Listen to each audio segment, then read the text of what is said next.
So we would like to acknowledge that the land on which we gather is the traditional territory of the Ktunaxa, the Syilx, and the Sinixt peoples, and is home to the Métis and many diverse Aboriginal persons.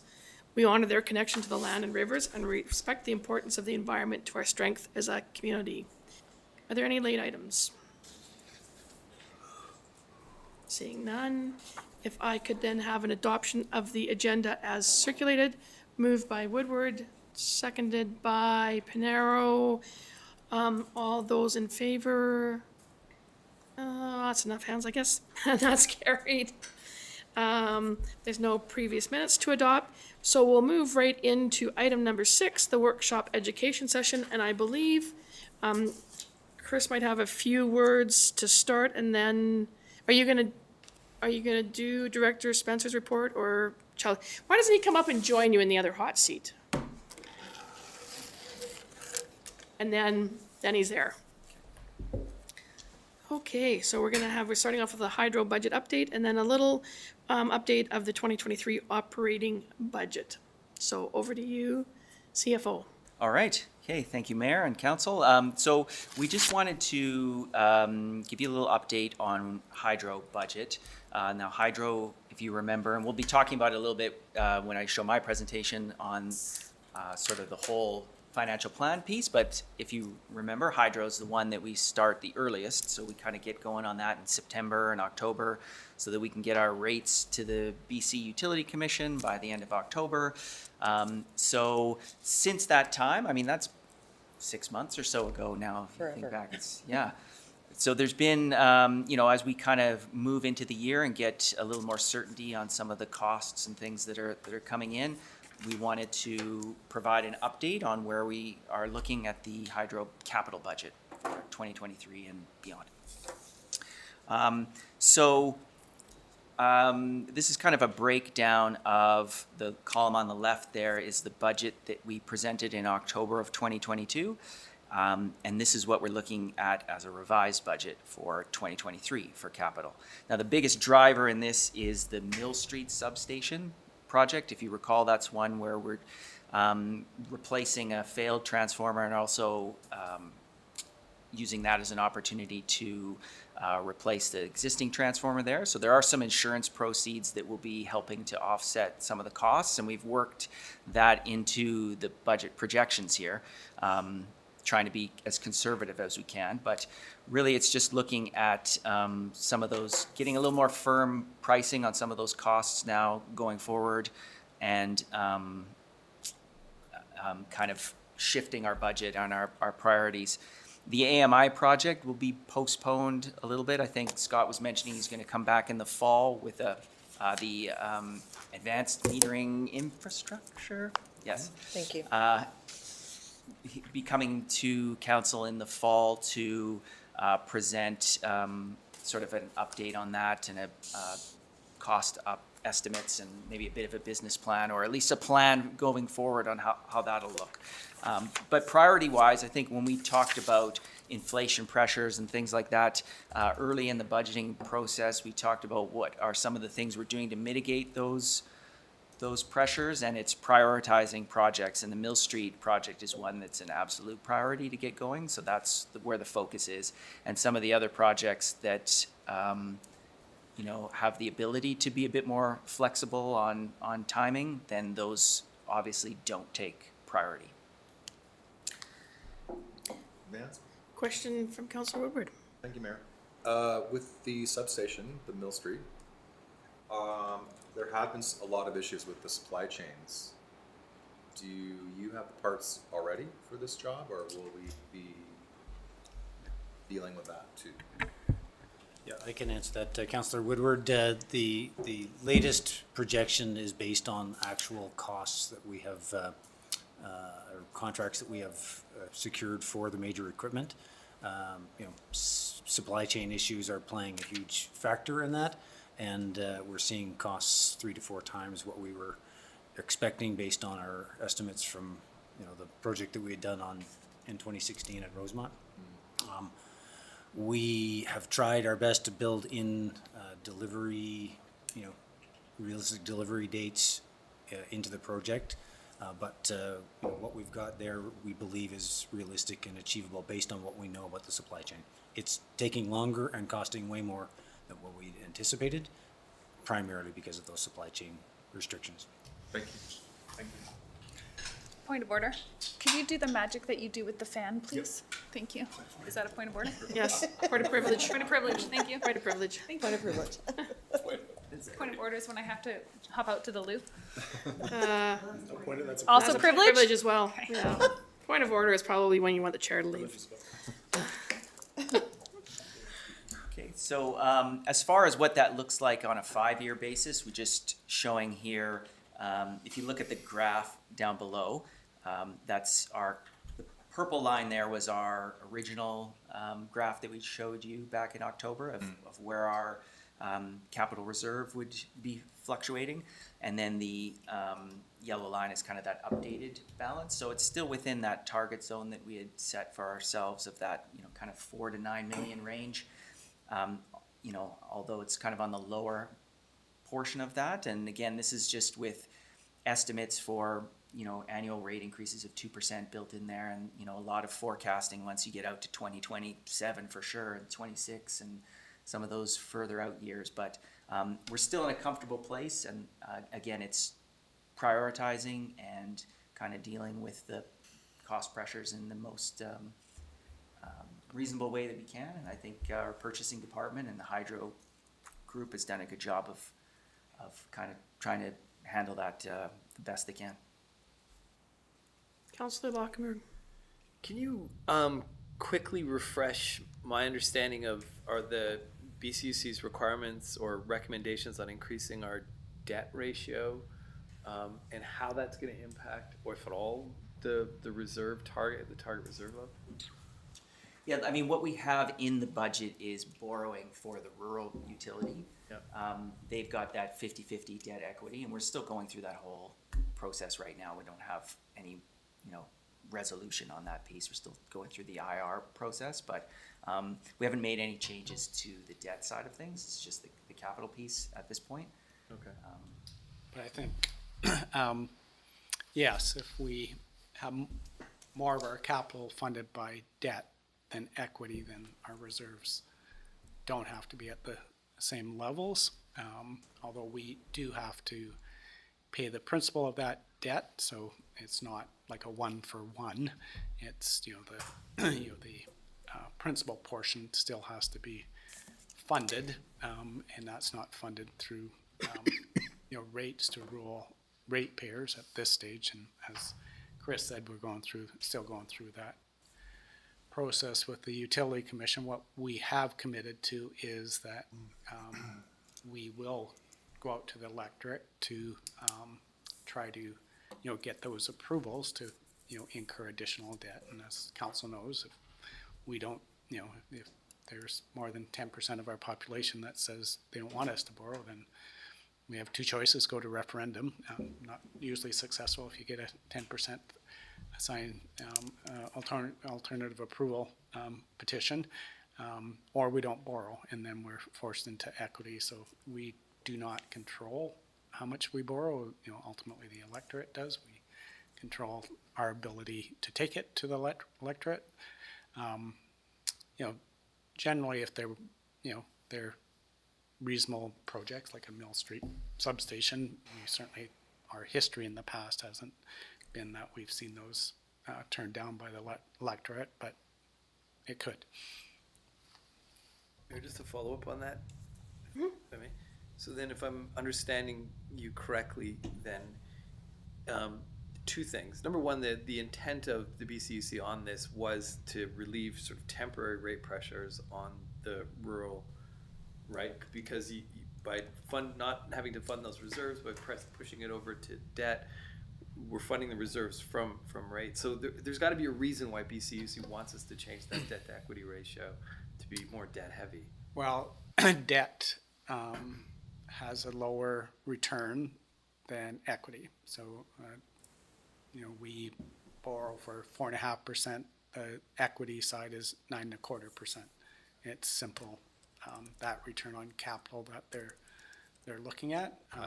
Not, again, we're going through that whole process of capital reserves, right now, the capital reserves are not being generated by rural rates. And they're saying, rural gets the advantage of low-cost generation, which really our model was low-cost generation allows us to generate capital reserves and still have reasonable rates. They've decoupled that, and that's part of our reconsideration is, you can't decouple that in a municipal setting because we're not a private investor utility. We don't have a bunch of cash sitting around going, oh, we should try to go find some place to invest this. That's not who we are. We shouldn't take money from our ratepayers or taxpayers and say, we're gonna take your money and invest it and we'll make the return on it. That's not a reasonable approach. So, we're trying to, do our best to, differentiate us from, investor-owned utility, because that's what an investor-owned utility. You have $1 million sitting around, you want a good return, you invested in there because you have some surplus cash that you want to return on. That's not our reality. So it's, they're having a hard time, in my mind, getting their head wrapped around why we're different. They keep defaulting back. Well, how come, this similar size investor utility, has a 50-50 debt ratio? And we go, well, they don't have the legislation we fall under. They don't have to go to their public and say, do you want us to borrow or not? They go to the market, and the market, as long as you can, show your financials that you can support that debt, will lend the money. That's not our case, and we're having and that's really more, in my view, where the utility commission is coming from is, we want you to put you in a box somewhere, like these other boxes we regulate. Well, we're not one of those boxes, and that's what we're trying to convey through these, this process. Councillor Page. I'll make a passing comment. We did meet with the chair of the BCUC at the Community Economic Development Committee at the UBCM, and topic of conversation was their approach to local government investments from different communities, because it's an interest in the strategy of that committee. There's much interest from other members about what that looks like from a local perspective, and beyond that, there's not much more I can or would say, but I think there's an awareness there, or growing awareness of that there's a third box, or that there's work to do to define a third box and potentially changes to legislation, specifically even just around local government corporations aren't explicitly allowed exemption under the current legislation. That's probably something that needs to be changed. Even though local governments are, local government corporations that are wholly owned by local governments are not. Some other examples of things they're starting to highlight, but it's not their role to change the legislation, it's their role to regulate it as per the legislation. So there's resolutions there, potential work for the province. My question, if I may, along this target here, and understanding that inflationary pressures may not stay static in the long term, is are we changing some of our projections on what we might need to do in terms of rate increases to get back to where we were expecting, or trying to hold our reserves? I know we're still within our target area, but how much do you want to stay at the bottom of that target? Yeah, I know we haven't looked to 2024 and beyond of, what kind of, what rates would need to be, if they need to be higher than 2%, or what, kind of forecast we should be including in there. A lot can happen in a year, and a lot of the projections we have for how much capital gets done in a year, and, I think it's definitely something we'll revisit, and plus the whole thing with the Utility Commission needs to kind of get itself sorted out too before you can start making commitments for certain rate increases. So I think that's kind of the priorities, get over that hurdle, and then can kind of look beyond at what sort of model we can use, what's the approved model we can use going forward. Good. Yeah. Thanks. Any other questions right now, Council? Okay. Oh, Councillor Tate. I just want to understand the green block. That's the capital contribution to the budget. The green is the amount of, the amount of capital costs, Oh, expenditures. Yeah. expenditures. What's the big jump in 2026? 2026 is, well, there's the AMI project, the advanced metering project, that comes in 2026ix. I'd have to look into some The details. battery storage. Yes. Battery, yeah. the best has Yeah. gotta be in there. And And both that- of those projects are, still in, Yeah.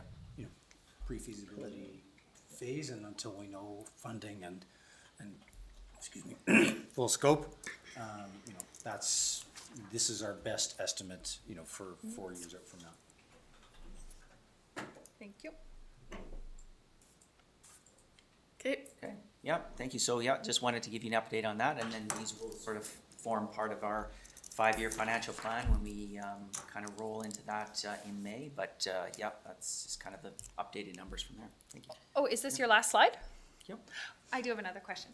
okay. It's Councillor my Tate. favorite question.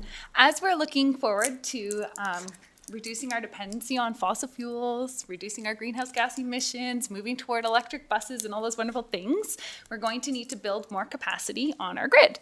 I don't know where Nelson Hydro fits in that. Is that something that you guys at some point could kind of show us what that might look like, projections to 2040 and 2050 based on the national recommendations, that sort of thing?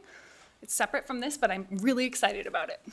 Sure, I'd be happy to also, meet with you and, separately, and we can have that conversation. But as a general rule, we're always looking for opportunities to, add capacity. We are limited with our hydro resources. So Yes. we've got a suite of opportunities, but right now those opportunities are not economical. So when we compare to the cost of purchased power from Fortis BC, which is also clean, green, readily available, it's, literally generated across the river from ours. And we have to compare any new capacity against that. Now, we know that provincially by 2030, that the province is going to start to shift from being in an energy surplus to an energy deficit unless more capacity is added provincially. Now, I know BC Hydro and Fortis BC are both looking at those issues as well. So, as their plans evolve, so too will ours, and as their rates increase, then some of the projects that we have identified might become more economic for us to continue to pursue more earnestly in the future. I love it. You will get an invitation from me. Okay. And Councillor So, Tate, actually- will you? Sorry, go ahead. We'll have Director Spencer come back so that we can all be informed of that as opposed to a one-off meeting. So as the crazy, are we allowed to call it the crazy season? No, you can't call crazy anymore. No calling crazy. Isn't the budget kind of like silly season? Silly, yeah. The silly season of budgeting is done. That this could be a nice summertime. Have you come back to do another workshop, say for like June or something, to give us a little heads up on that, because I want to be part of that conversation because I'm curious as to how we increase distribution. I know where we can buy the electricity from. I want to know how we Build get our it own. to everybody. Oh, Yeah, oh, I mean, one- we're at capacity at the dam, so I mean, it's not like we're gonna generate anymore, but He it's- said that there are opportunities that are not yet cost effective compared to buying from Fortis. yes. But I also want to see how we get more wires strung around the cities. Also an option. Yeah, so anyways, City Manager Cormac. I'm happy to do a workshop with council at council's, liberty, whatever. Yeah, that was just the clarification I was gonna make. I don't know if your question was more about, do we have enough energy, or does our infrastructure, can it accommodate additional load, distribution, transmission, substations, all those pieces of it? Both pieces, yeah, I Okay. think both pieces are my question. Yeah. And that's why I was looking at the big jump in capital expenditures.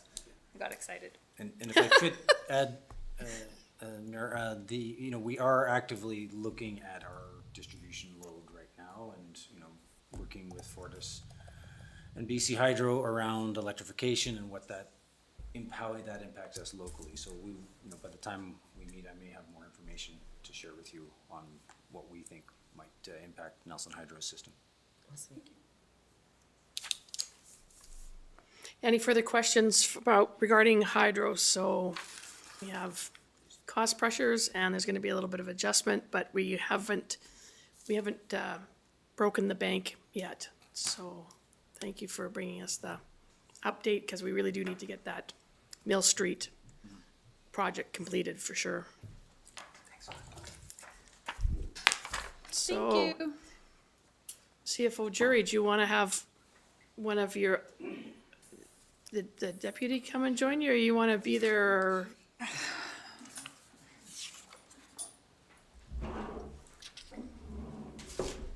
I just don't like seeing that empty second seat. It's like, yeah, It's just a great table they got. yeah. So this is class 3 fun up here, right? Thanks, Scott. Awesome. Okay. Now we're on to the rest of the budget. So just a recap of the financial planning process. This is this thing we showed earlier. We kind of working right to left here. We did the hydro piece first because that was sort of our earliest deadline with the BC Utility Commission. We went through and then kind of tackled our water, wastewater, and resource recovery so that we could get those water and wastewater and resource recovery invoices out, which incidentally are due tomorrow. So make sure you get them in tomorrow. That's the deadline. We're happy to see lots of people in the office tomorrow, but we'd rather not see lots of people in the office on Thursday. Yes. Mine are paid. Okay. We're coming in tomorrow. And so now we've sort of moved to the general operating side of the budget there, that's on the left. And just as far as kind of the timeline piece is, I put this together. This is where we are in March here of kind of putting together a draft financial plan. The next step after that will be to do some public engagement, although all of these meetings have been open to the public, so this constitutes public engagement as well, but we always like to cap things off with we have a budget presentation and an opportunity for folks to comment if they want, and then we can provide that feedback to you if we get any. So maybe try to set something up for kind of an end of April, beginning of May, sometime in then. We then will do our first 3 readings of the 5-year financial plan and tax rate bylaw, which needs to be adopted before May 15th, so we'd have to do the final readings prior to that. And then that's also, we can get those tax notices mailed out to folks kind of by the end of May, so we can give them a good 6 weeks or so to have those paid by the July 4th deadline this year. Okay, so, just kind of going back, it was back in December that we started talking about some of the cost pressures and things that we were seeing and some of the ways that we were dealing with that. And you remember we had a high of inflation sort of in that May and June period. Things settled a little bit by January. It looks like inflation dropped to 5.9%, and the Bank of Canada is forecasting that it would be 3% by the middle of 2023, and then hopefully back into that 2% in their band of target band there by 2020. I said in 2023, I mean 2024. Sorry, a little typo on the slide there. We talked about some of the supply chain challenges. Also that our contractors were seeing those same shortages and labor shortages as well, and some of the things we were doing to mitigate those challenges. And this all kind of factors into the budget that we've been working on here, the operating budget over the past couple of months. Some of the key things for the budget, of course, is these inflation challenges in there, but also looking to see our police back at full strength. Communicating and working with our staff to try and keep them within budget where possible, like the same budgets as last year. So I know some things are unavoidable as far as equipment charges and things like that. But if we're looking at professional development, travel, and trying to keep those contained where possible. And also a big focus for 2023 will be on the capital side of things. We've got quite a robust capital plan this year. A lot of the projects have been started back last year. You know, the pier, Cottonwood Park are wrapping up. The Transit Exchange, had back and forth with BC Transit on that. So hopefully in April, we can start to put together some detailed cost estimates for that. The Civic Center project is one that's ramping up as far as the planning stages of that. We did our first round of food cyclers. So these are all part of the 2023 plan as well, but they're been in motion for the last year here. So we, like I say, we have pretty healthy capital plan. Incidentally, if you kind of look at the grant funding, and if you include, you know, how we're using our gas tax as well, 37% of the capital plan is grant funded. So I thought that was quite interesting. So as far as the operating budget, you know, we talked about kind of a few different iterations of this, keeping in mind that a 1% tax increase generates $98,500 in additional tax revenue for 2023. We're getting pretty close to where I think we could just say 100,000. 98.5 is the exact number. We have about that amount, just under 100,000 in new construction, new taxation coming online as well. But the drivers of that tax increase for this year, of course, we have police and the increases there just to get them back to full strength. And, you know, as far as what the annual wage increases would be, we've had to move an officer out of the RCMP, the URSU, back into cover for temporarily here for 6 months. So we wouldn't have that funded for half a year. So there's a bit of cost pressure there. We've got a general increase across the board in our city services. We've managed to, not managed to, but a part of the plan, and again, the focus on capital for 2023 and beyond is to look at some of our staff that we have in public works and in purchasing and allocate them to capital, which, you know, is as we should. And it's also more in line with accounting standards as well, to have those types of overhead costs that are directly attributable to the capital be included in there. So that's sort of taken some pressure off the operating, but makes it all more important that we continue to put those funds into our capital reserves. Just before He you, wants to know what URSU is, and that's the URSU. Integrated I asked Roads. earlier, but just for Integrated anyone Road out Safety there. Unit. Yes. So we have 4 of those officers normally that are in that unit. We've had to pull one back. So that means their wages are just in our regular police wages and not being covered by the RCMP. So there's that piece. And that happens every year, basically. Yes. That's The on a 4 are map. always there. Pulling them back temporarily is something that we've Right. had to do this year. Right. Just to Yep. kind of add some extra resources there. Understandable. Counselor Tate. Thank you. I'm trying to process what you say, but I'm new at this. So $200,000 of operational costs capitalized to city projects. I think I heard you say that there's some people who normally their wages would have gone to operational, but we've moved them over to projects? Yes. Okay, and tell me, is projects like out of reserves? Yep. So if you take a look at someone like our Director of Capital Projects, for example. So, Yeah. I mean, that's kind of a new role for 2023. We brought in a Charlie Henderson to kind of Yeah. cover operations. So we need someone, we have someone dedicated to capital now. Okay, So we should have those costs form part of the cost of those capital projects. His time is 100% on capital, so that's part of our capital budget now. okay. Yep. So just trying to untangle that a little bit from what CAO Cormac has said in the past about not using your reserves to fund your operations. Yeah. It just feels like a little bit of a conflict to me. Can you help me untangle that? Yeah, I mean, technically, we should have those costs as part of our capital.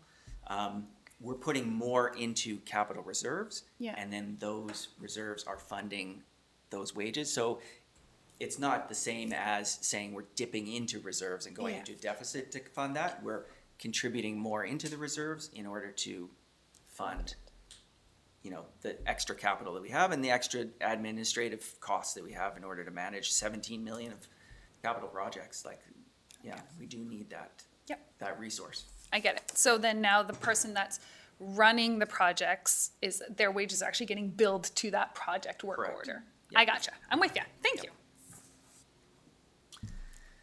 So the result was, and as we sort of discussed at the last meeting, was the proposed tax increase for 2023 would be 5.8%. And I think I shared with you sort of an updated operating budget there, which you've seen a few times, but as far as any changes to that, I don't know, Amy, if you have a few highlights of, I don't think there was too much that are different in there, but. Not too much. The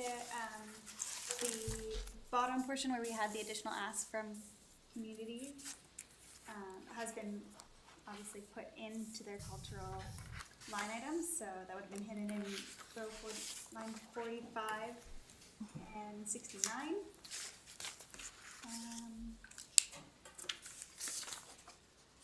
And I think that was kind of the big changes that from last time. We did kind of fine tune a few of the years going out 2024 to 2027, so we've cleaned those up. Can I just ask Sure. a clarifying? Yep.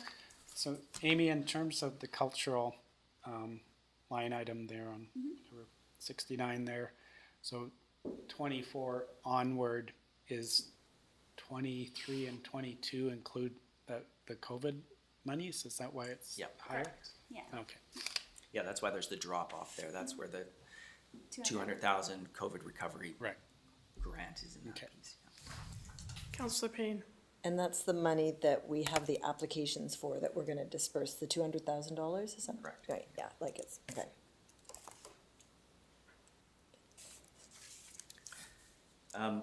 The other small adjustment I made too was to add a $50,000 contingency for Public Works, just to look at some of their budgets and stuff as well as we were going through.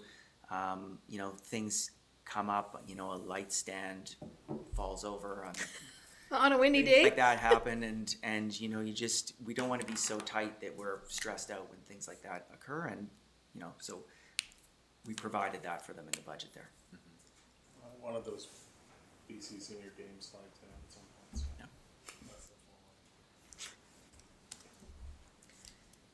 full one. So as far as the impact on that, so a 5.8% tax increase in 2023 for that typical homeowner who saw a 5.1% increase in their value of their property, again, this typical home, would see a $106 increase in their property tax from the city of Nelson, which is $8.85 a month.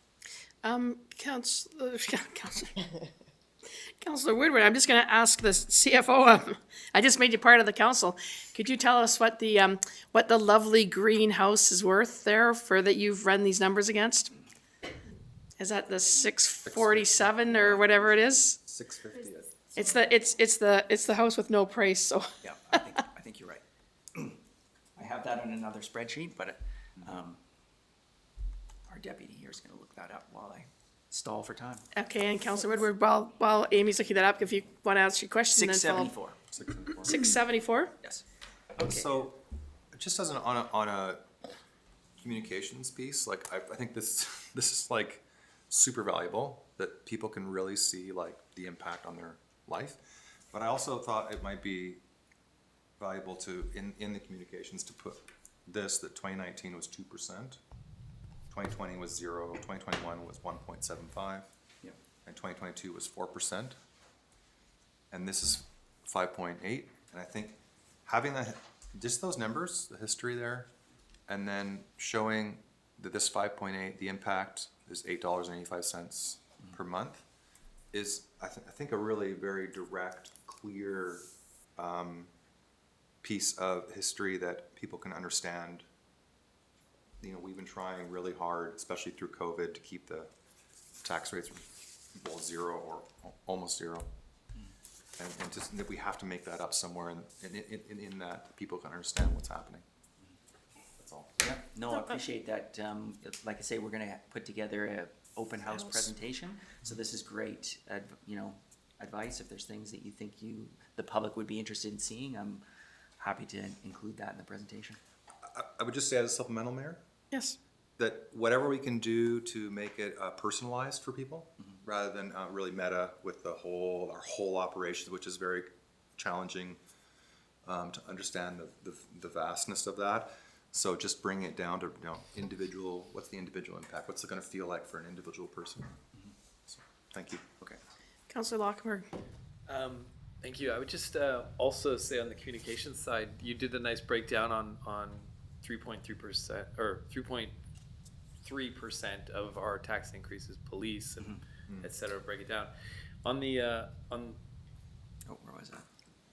Yep. Yeah. So take that and then go back to your current slide. Yep. And then that same breakdown in that 106. So $58 is going to police. To the just really keep leaning into that breakdown on a dollar basis. Well, you have it there in broader expense categories, right?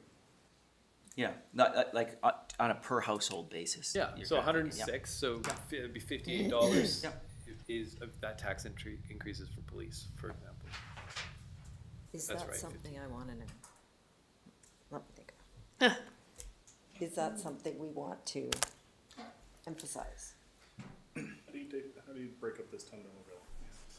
Yeah, one Yeah, thing, it's just a pie graph. I mean, one of the things we've done in the past is say, you know, where does your tax dollar Right. go? And Yeah. maybe it's more that type of thing, you know, saying for every dollar you spend, here's how much is protective services, and here's how much goes to capital reserves, and here's how much, yeah. I like that pie. It's kind of interesting Yeah, too. and in part, the rationale I hear from people is often people who are complaining about the tax increases, they feel no connection to it. Like this is in their mind, at least the way in the emails I get, it's like down here at City Hall, you hired a bunch of managers and that's the driver of that tax increase, when in fact, and those same people are also complaining, like, why are you not investing more in keeping people off the streets or whatever in terms of the protective services or crime?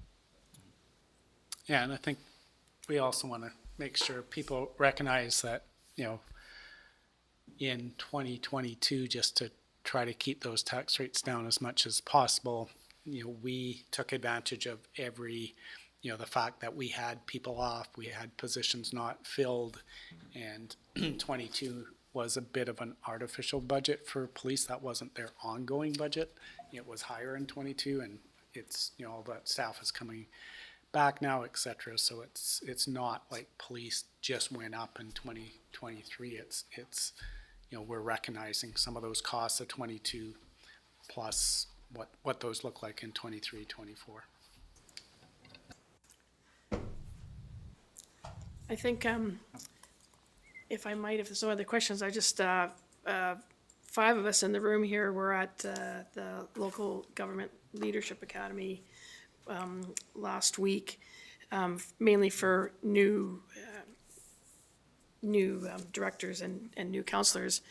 And I mean, and there was quite a bit of discussion from a number of speakers about zero sounds good, you know, but zero has repercussions. And so they showed, some of the people that were talking about financial implications did show what happens, that you need to look at the budget also going out the 5 years. That's why we get this as 5 years. We don't get this as a single column, in terms of the fact that the impact of what happens when you, they showed us some slides about what happens when you take from reserves and then try to get caught back up again, or looking at zeros, and then what the long-term effect is when you get out there. And so, you know, the encouraging thing that they were wanting to impart to everybody that was new to the table, so to speak, was the fact is that don't just look at the 1 year, and sometimes you have to be brave, and sometimes you have to make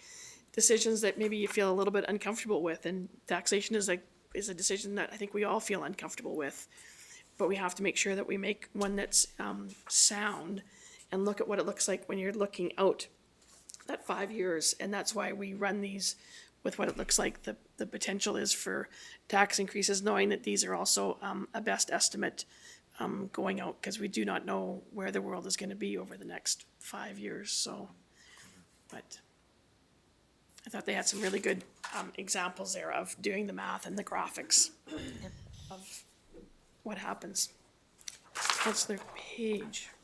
Well, because we mentioned it, and I just want to leap off of it, if you allow me to be a stepping stone off your point there. You can see a really great example that with what's going on at the Castlegar Recreation Service now, right? There's certainly incredible cost pressures going on in that particular service over in Castlegar and its adjacent rural areas. And part of the challenge that has happened there, and it happened at the Rec Commission 5 a number of years ago as well, is there was an appetite at the time for 0%, and it depleted reserves. Reserves were used to fund operation, and now asset management requests have reached a crescendo and can be ignored no longer. And the pressure on the taxpayer to deal with that is significantly higher than if that steady trod of contributions and good management and solid financial choices would have taken place over the last decade or so. But you see it playing out, for any of the new people, you see it playing out right now. Okay, so it looks like the number will be 5.8. I want to thank the CFO and his team for doing such great work, and for the whole city team, because we've heard from every department. I think that I'm still at a loss how some communities had their budget already sort of completed 3 weeks after a general election. Is just, I kind of think like Castlegar was one of them. That how you do that without giving everybody the opportunity to understand what it is that we do and the broad breadth of what we do, particularly here in the city of Nelson. So I think that, so then going back to our line of things, so this was for information today, councillors. We have to have the open house will be the next step going forward. And I would encourage you all to attend and participate. Are we doing that? That'll be live, but we'll also be doing Yeah. Yeah, in person, and it'll also be yeah, we've, streamed. I think the way we've done it, like the last couple of years, has worked. I mean, there was a COVID in there, but last year then anyway, of doing it here, and people can come if they want and stream it, and they can watch it later, and I think that worked Right. well, yeah. Yeah, okay. And then we will look at, once we get any concerns raised at the budget open house, then we will see it come back for the first of 3 readings for the tax rate bylaw, so towards the end of April. So anybody have any questions or concerns or anything else that they are seeking clarification on from our finance team? So we don't have a date then? For an open house? Yes. Not currently. I'll work with Sarah there and Okay. figure Okay. something out. Councillor Page. I'm going to say the same thing I've said pretty much every other year since I went to my first LGLA and heard the mayor, I think, of Prince George speak about the effectiveness of sending out personalized physical mailed invitations to every household in the community, inviting them to the budget open house, and how they saw quite a lot of participation when people had a postcard in their mailbox that said, "Here, your name, you're invited, come on down, this is the day."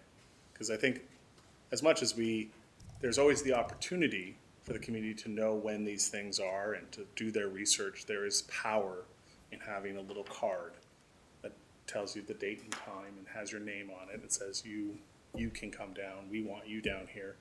Definitely rustles up, at least they found in Prince George, it rustled up quite a few hundred people to show up and participate in that thing, because it goes on the fridge and someone remembers and they come down. And I would like us at some point to try it and see if it doesn't get us out of the doldrums of a handful of passionate volunteers that we see on a Who's regular writing- basis, who's writing and maybe gets us notes. a few. You can hear me talking at him. And gets it into like maybe a few dozen, maybe more. Maybe it changes the entire engagement piece. But I wish at some point we could consider trying something like that. I agree. That people are tactile in I'm that in. way. I think that's good. How do we make that happen? Oops, I'm sorry.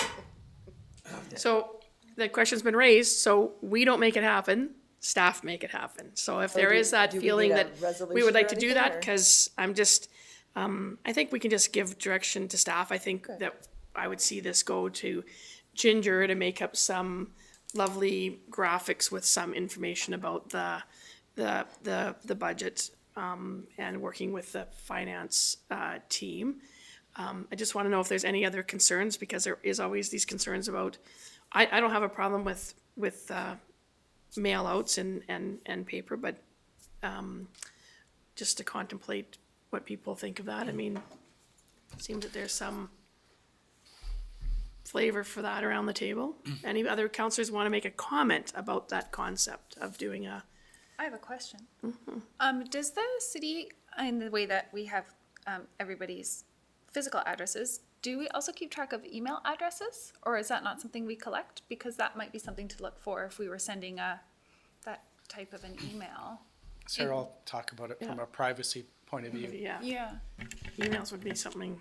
Yeah, we have to be very Collect it would careful be- about when and how we use someone's personal information, and emails, even physical addresses, are considered personal information. So unless they've consented to the use, which would be in this case for a program or service of the city, then we wouldn't be able to directly send. We could do a bulk mail out and just hit every Without the address. names. Without the names, yeah. Without names. And I Again- think it's substantially more expensive to Very expensive, yeah. do a personalized Personalized, yeah. versus a bulk The draw. bulk is, Uh-huh. but even the You bulk asked is for quite personalized. costly. Yeah. It's quite expensive, but it is something that we can certainly Well, we look probably- at, right? I don't think we can, because we can't use everyone's We could do a personal. bulk mail out though. We could do a You could do bulk a mail. mail out, so mail out. you would Or get we a could do a- postcard in your mail. I'm amenable to it. Or a Yeah. flyer in your hydro. Right, and that invoice. would be more something that we're already doing, makes So- way more sense. A few things that we do, and, you know, we do have, if, backing up, I guess, if it is something that's in hydro, I mean, those go out, it takes 8 weeks before you can get them out to everybody, so that would be challenging. We got a bit of a tight turnaround on this one. But we do ad in the newspaper, we'll get Ginger, put stuff out on Facebook. We got a spot at the Civic Theater, we can get something up on the big screen. If that doesn't get people excited about, coming down here, I don't know, but those are some things we can definitely communicate with Ginger and try and get her creative thoughts on how we can get the word out, for sure. Because I agree, it would be nice to get a few more folks out there. We'll have to up the budget for refreshments. I That's don't know right. if we have that worked in the plan, but Open house comes with sushi. Ginger's a big fan of sort of prizes and, okay. Sure. okay, we'll Yeah. talk around some creative things that we can manage to do that. It'd be great to have a few more people out. Okay, so I see I don't see anybody that's a complete naysayer on this, so we'll leave this in the capable hands of staff to look at some sort of postcard mail out potentially for announcement of the budget day meeting. Cards. Powerful. Okay, so on that note, thank you very much for bringing us up to date on the current situation regarding the 2023 operating budget and the proposed 5.8% tax increase. And we look forward to hearing the feedback from the budget open house as to whether any changes need to be pursued before we go to first reading. Extraordinary work. This is really accessible. This is, with these three pieces, components, I think it's really accessible. Okay. Appreciate it. Yeah, thank you. Thanks for the feedback. Thank you. Okay. So moving on to our next item, we have the city manager's report. Do you have anything to report today? I don't know if there's anything that council isn't aware of. We continue to go through the IR process with the BC Utility Commission. That's taking up a fair amount of staff time. I think I wasn't able to report on this last time. We had a cohort of our staff go through the Selkirk College's medical credential program for equity, diversity, and inclusion. And that was exciting to see a number of our staff complete that program. And we'll be able to share that amongst our staff. We'll look for other opportunities for others to participate. It was a big commitment. It is a credentialed course, so there was a fair amount of time. I'm not sure if we can do that with all our staff, but certainly we have some folks out there that are, took the full program and can be that voice out there. Just a small example of one change we made is when we shortlist candidates now, we take the names off those resumes and so that we don't have any unconscious bias that around a name, whether it's female, minority, etc. So we do that. Others can't do that for in-person interviews, but we found that little change successful.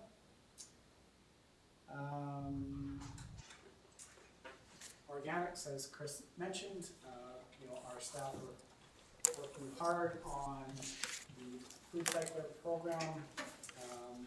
The devil is in the detail. So we're trying to have multiple of these units in the community, and they will be the property of the city of Nelson. So we need to make sure there'll be some bylaws coming forward to council to make sure that we have the right legislative scheme to make that work. Campus, our staff have been meeting with Selkirk staff on the potential to look at some core Selkirk lands and some the surplus lands, but that involves where there aren't dedicated roads there right now, so we have to have roads, we have to have parking, we have to look at utilities, all those sorts of things, and so we are looking through that.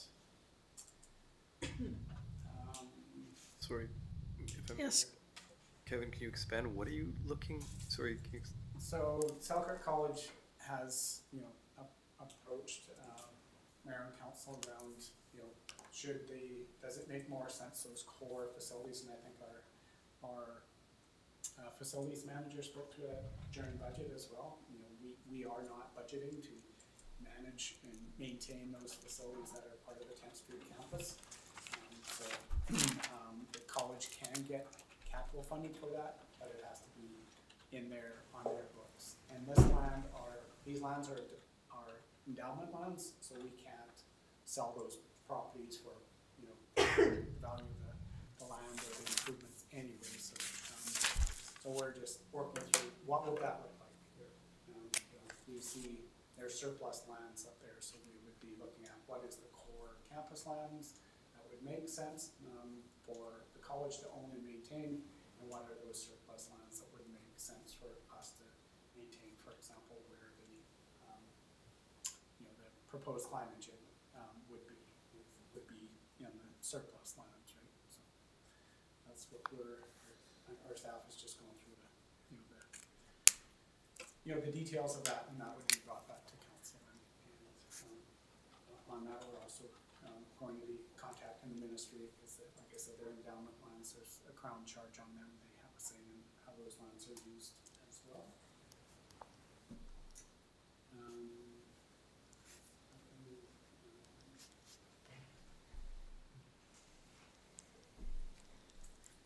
Mayor, you might want to speak on the primary care meeting there.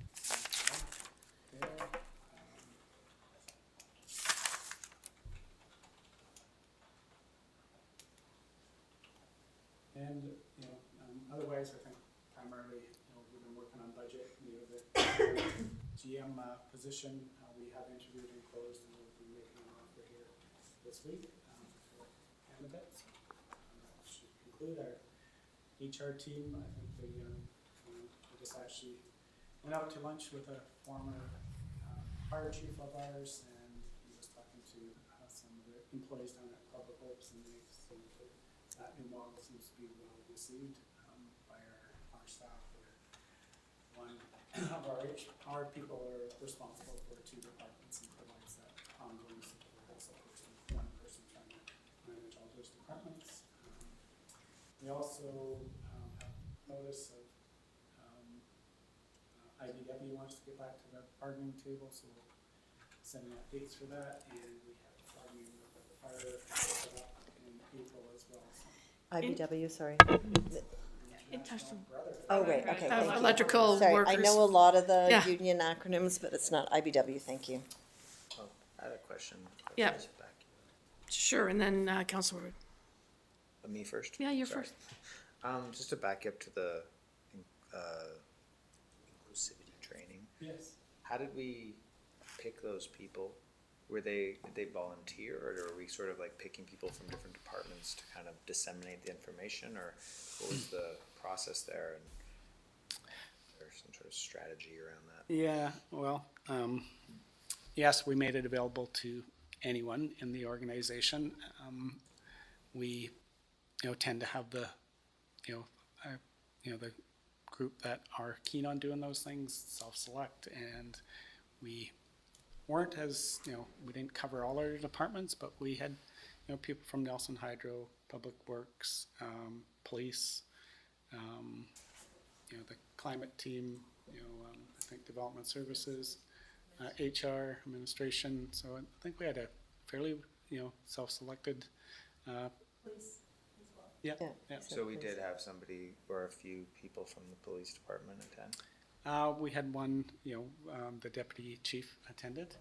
So we had, we'd like to see more line employees participate in those type of events, but it's a process. We need to create that comfort level, and people are definitely out of their comfort zone through that training, and it's a very vulnerable and training, and so having people that are feeling as comfortable as possible do that training, and they can now kind of share their experiences with others. I just sent a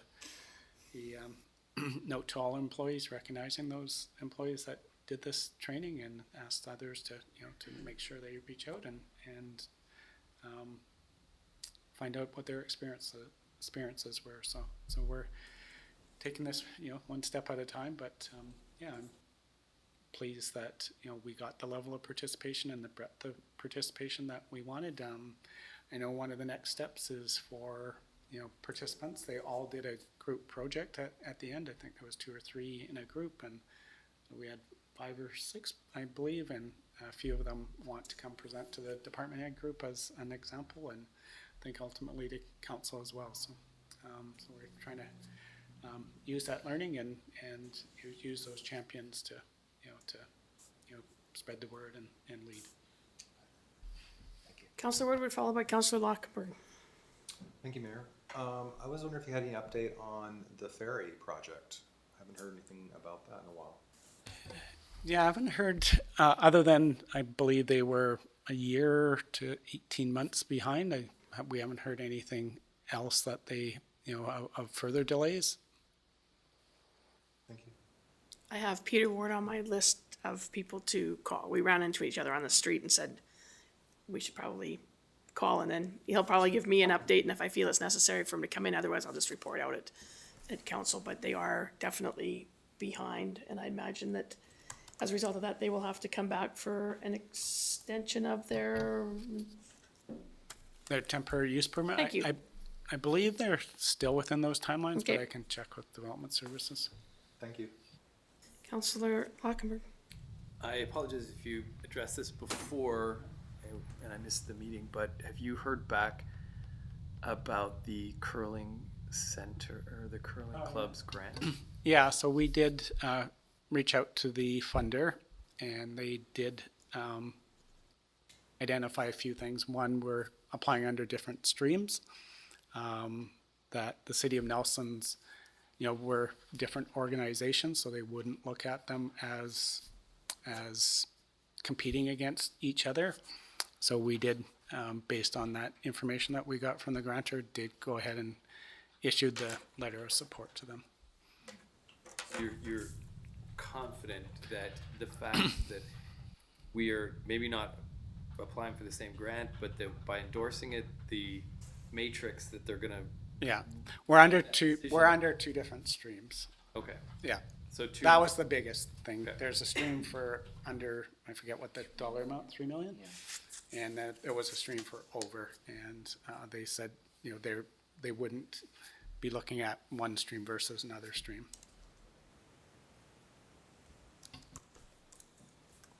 And on that note, if you would like to buy a ticket for that, I've got 7 tickets left to sell. I'm just ruthless. Any other questions for the city manager's report?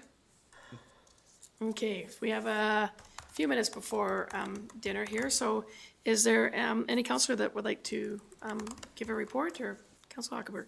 Yeah, I'll try to be quick. It's I was at the Value Added Housing Hub Roundtable, organized by Renewable Cities, chaired by Arjun Singh, and it was a group of electeds and then industry professionals looking at BC policy towards the housing crisis, and with a lens to what's the state of play in terms of manufactured technology for doing high density manufactured housing. So in other words, you're building in the factory and then assembling it, with a heavy emphasis on mass timber. So Ken Klesnikoff was there, and there was Minister Callan was there as well.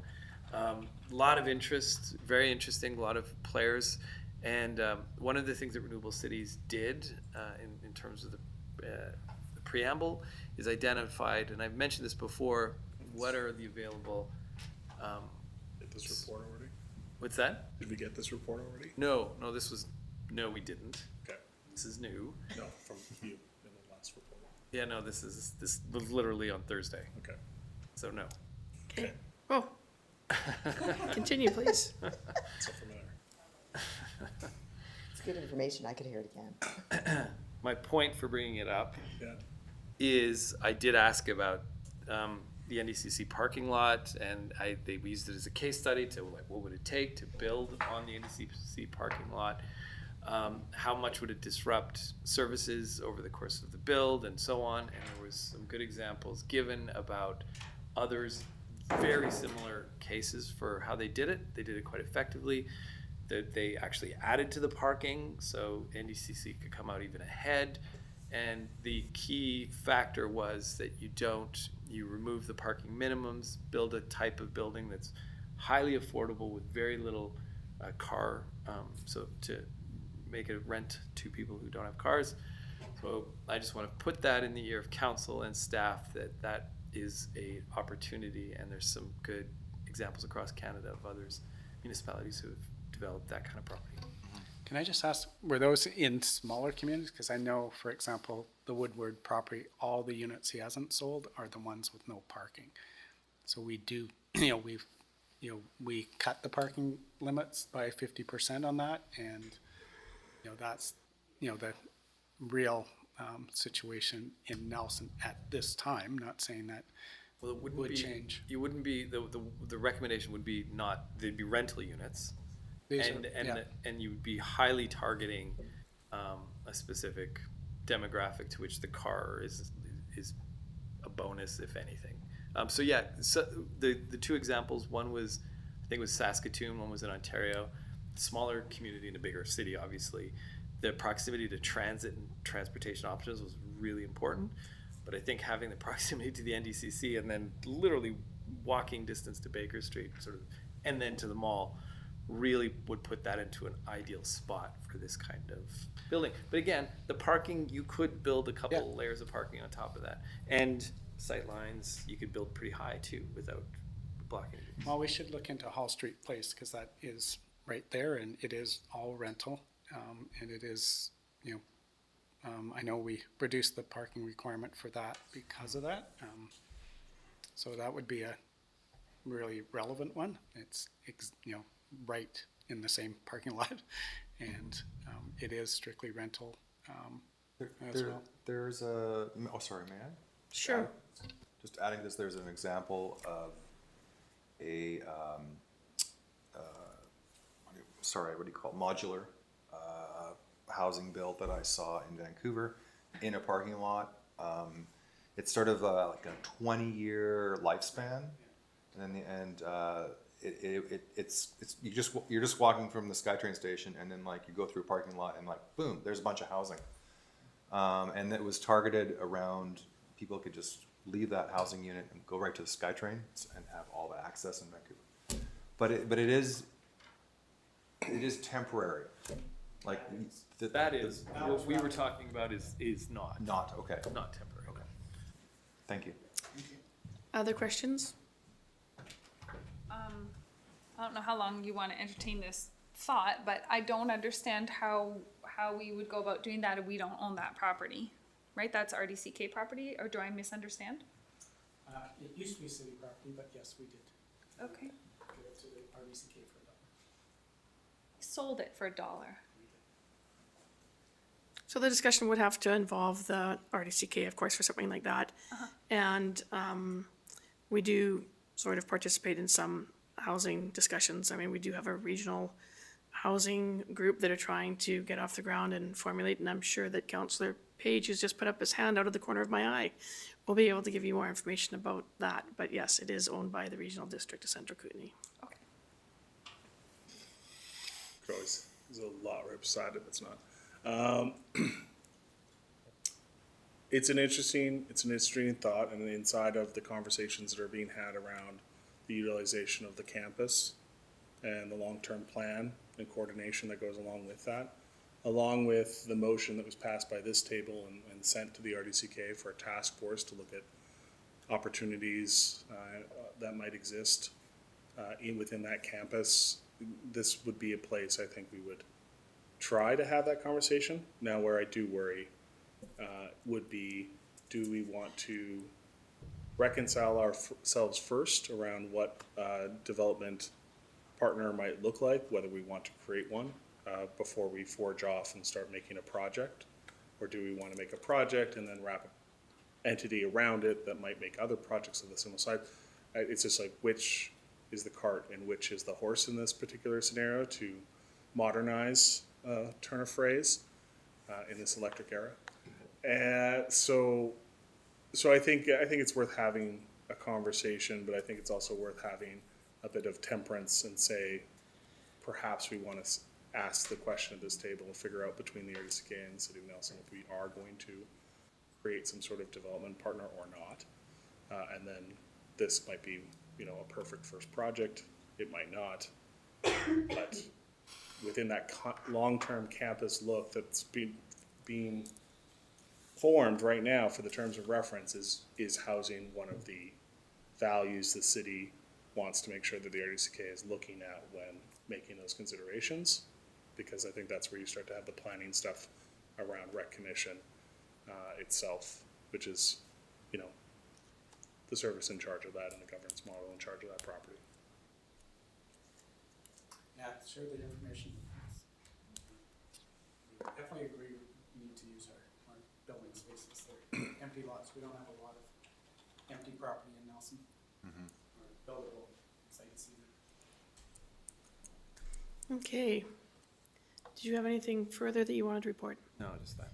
Yeah. Is If you there a have anything that you can circulate to everybody, that would be. It was a conversation, but I can go back to the organizers for, If we could just have, contacts. that would be super. If you could share that with all of us, that would be great. Anybody else want to do a report today, or? I can do a report quickly, since we last touched, and I think we can do it before the 6 o'clock mark. So since we last talked, we've had an ADP advisory committee meeting, which if Kate wanted to have part of that conversation, okay. So we mostly received updates on the housing entity. We had Nicola through. There'll be more conversations with the housing committee tomorrow. Anybody? Tomorrow at noon. Tomorrow at noon. I don't want to take that away from either, so. There'll be food. There'll be, I saw that. And then, of course, for those of you who were unable to attend this round, We obviously were up in Kimberley at the LGLA. We had a range of presenters from communication best practices to the structure of local government partners like the MIBC, the MFA, the AKBLG, of course, and the UBCM, and advice and support from keynote speakers who have sat in our own roles and lived these roles and had things to... I should just be waving this like crazy, but you're moving fast, so I'm gonna give you a bye on that. Municipal Insurance Authority, or Municipal Insurance Corporation? What's the B for? Oh, BC. Municipal Finance Authority, the Association of Kootenay Boundary Local Government, and the Union of BC Municipalities.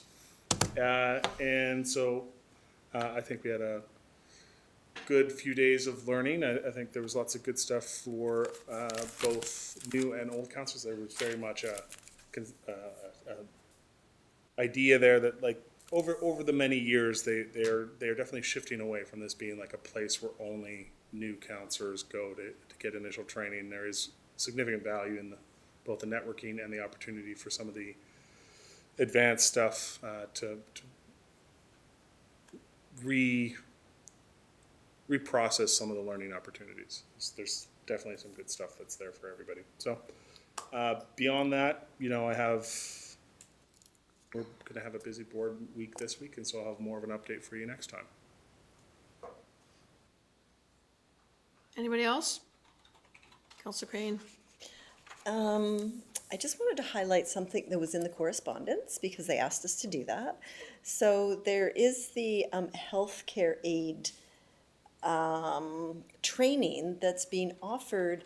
Not only the tuition and the books are being offered, but you get paid a salary for the 26 weeks that you do that.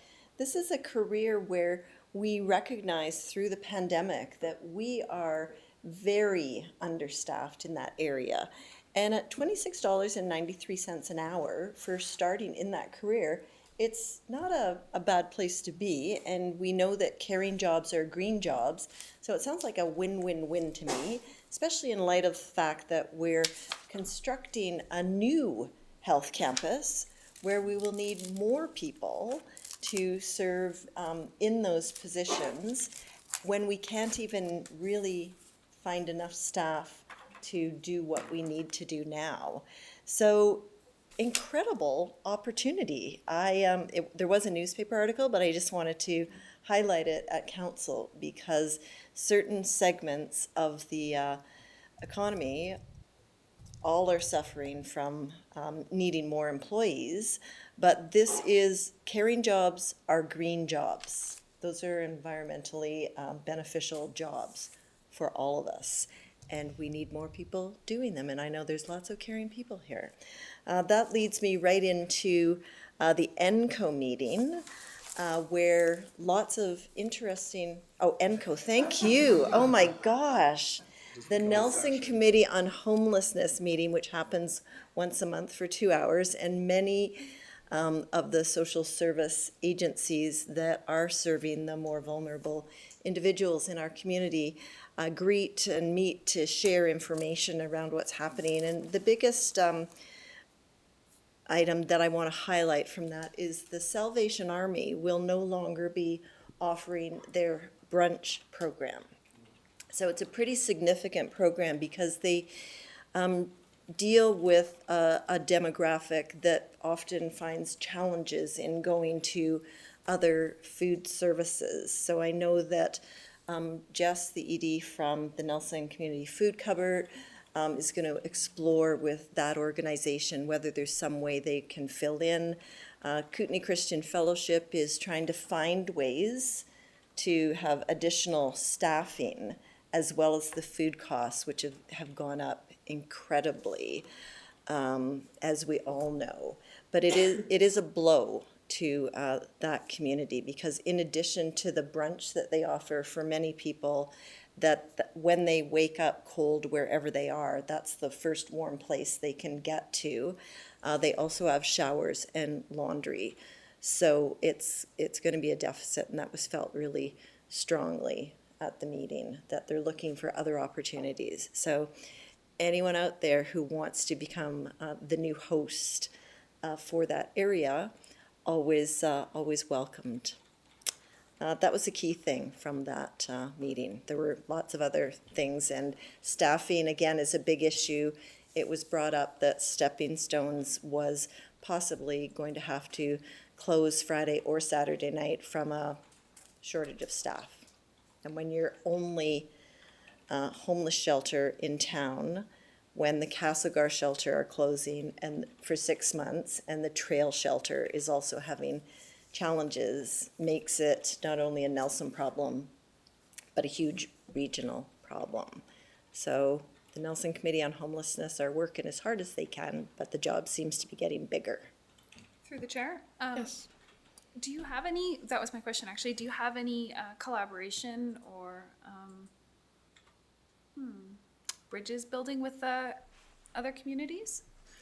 Yeah, all the time. Many of the organizations represented in this group, Councillor Tate, they do serve multiple communities, and they have a really good idea of how the population moves between those communities for whatever services might be available.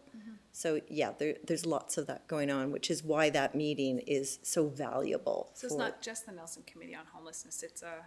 No, it's run by, that's the agency that's funded through Nelson Cares to operate this, and all of those people do have something in Nelson, but they often, many of them, anchors is right over into the East Kootenays. And yeah, there's lots of connections that way. Good to know. And just to follow up with that, so the fentanyl task force that I sit on is a multi-site, multi-contributor, probably with quite a significant overlap of people that participate in the ENCO meetings as well. So there are a number of touch points, maybe not so many with politicians, but there's touch points. That's it? The key thing, I'm gonna hit another. The local government learning academy that we Leadership. attended was very worthwhile. One of the things that has changed, in my opinion, there's only 4 minutes, so I thought I'd do a little filler if that's okay. One of the things that was really valuable is that, as Councillor Page mentioned, it's not just the newly elected councillors that are attending. There were quite a few seasoned representative, both from the regional districts and municipalities around the region. So that was probably my favorite part, is having the opportunity to interact with, I sat at the trail table one day, and then I sat with the Roslyn table and sort of worked around getting to know a little better our Tri-Cities group, because that regional collaboration, as we all know, around so many of the issues that affect our community go out bigger. And the message was just very, very clear from so many of the presentations. Our job is one of relationships, whether it's relationships at our table, relationships out in the community, or with the huge variety of groups that depend on us to, shall I say, steer the ship. So very valuable from my perspective. Meeting some of the well-seasoned regional directors that, are they there all the time? Yeah. Was just fun.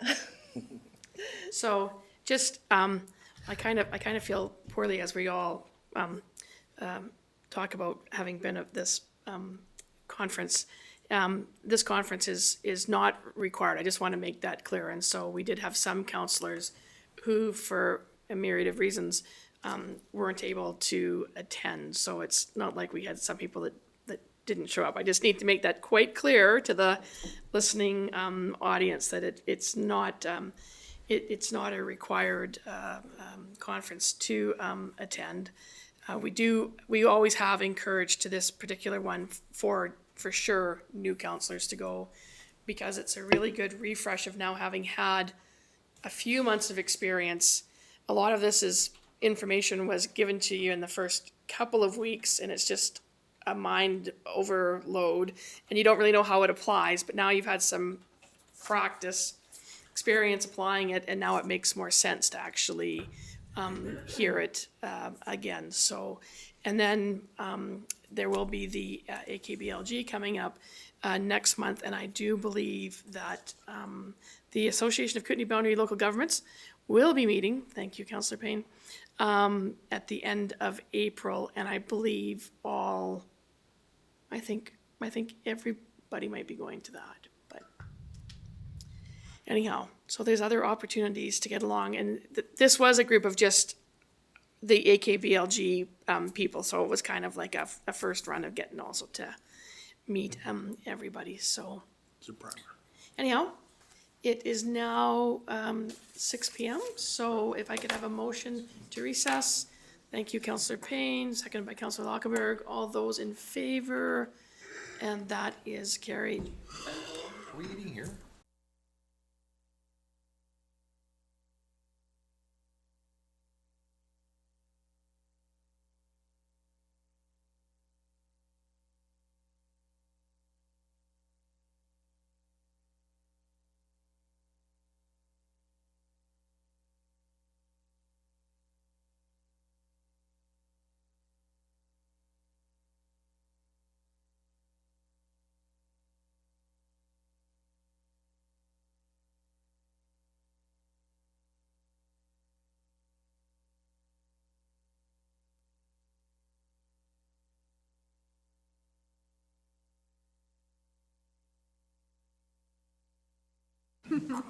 Consider the alternative.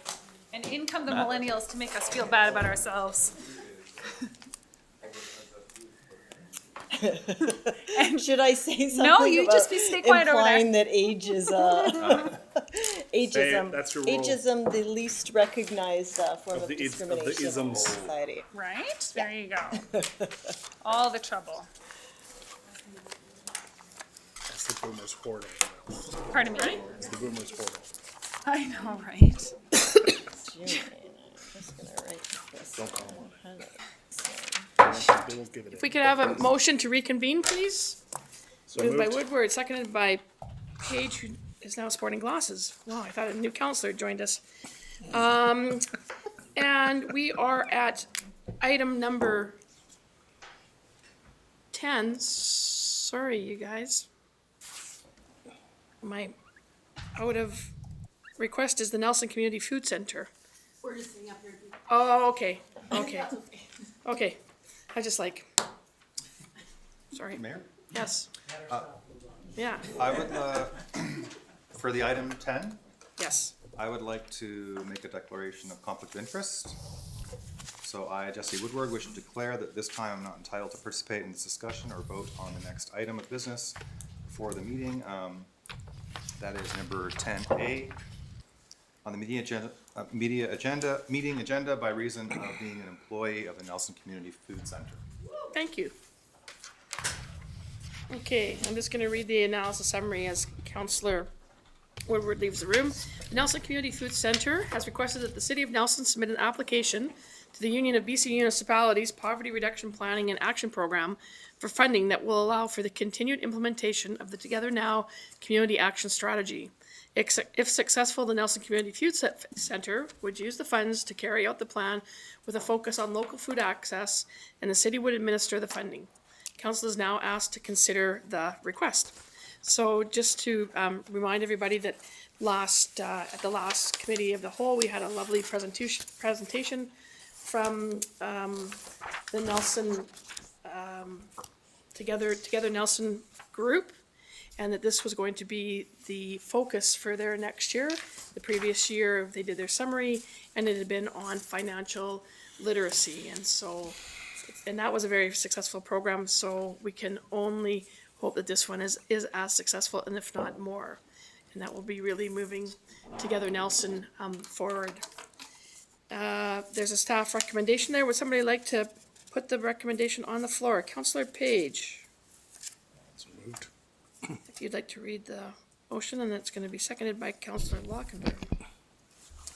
The council approved the request from Nelson at its Best and the Nelson Community Food Center for the city to apply to the UBCM Poverty Reduction Planning and Action Program Stream 2 for funding in the amount of $50,000 to support further implementation of the Together Nelson Poverty Reduction Strategy for the Nelson area, and further that council supports the programming proposed to increase local food access.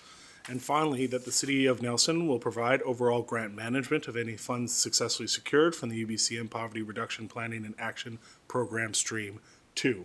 And that's been seconded by Councillor Lockenberg. Any discussion?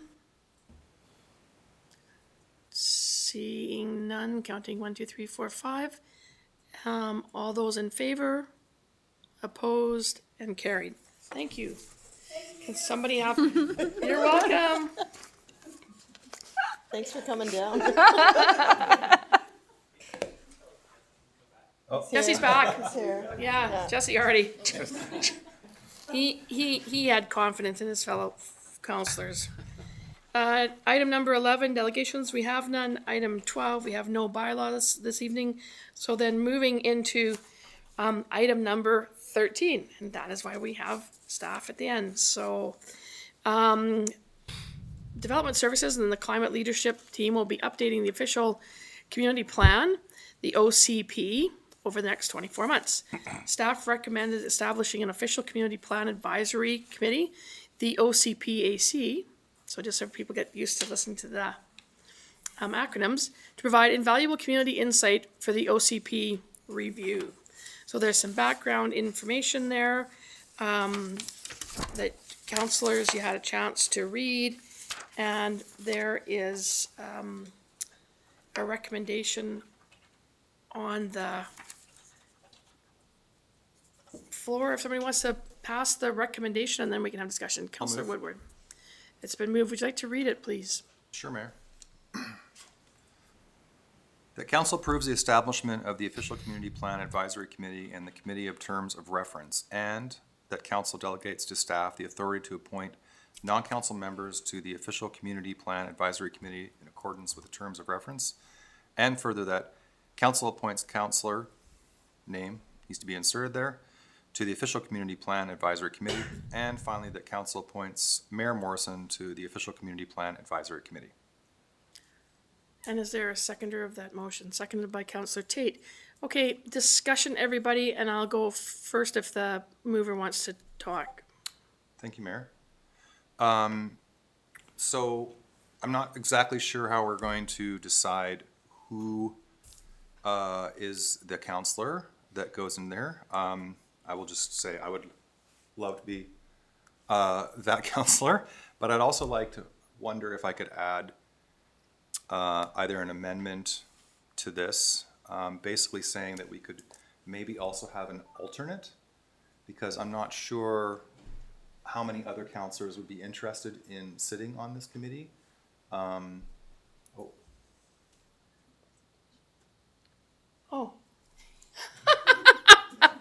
Passing you guys.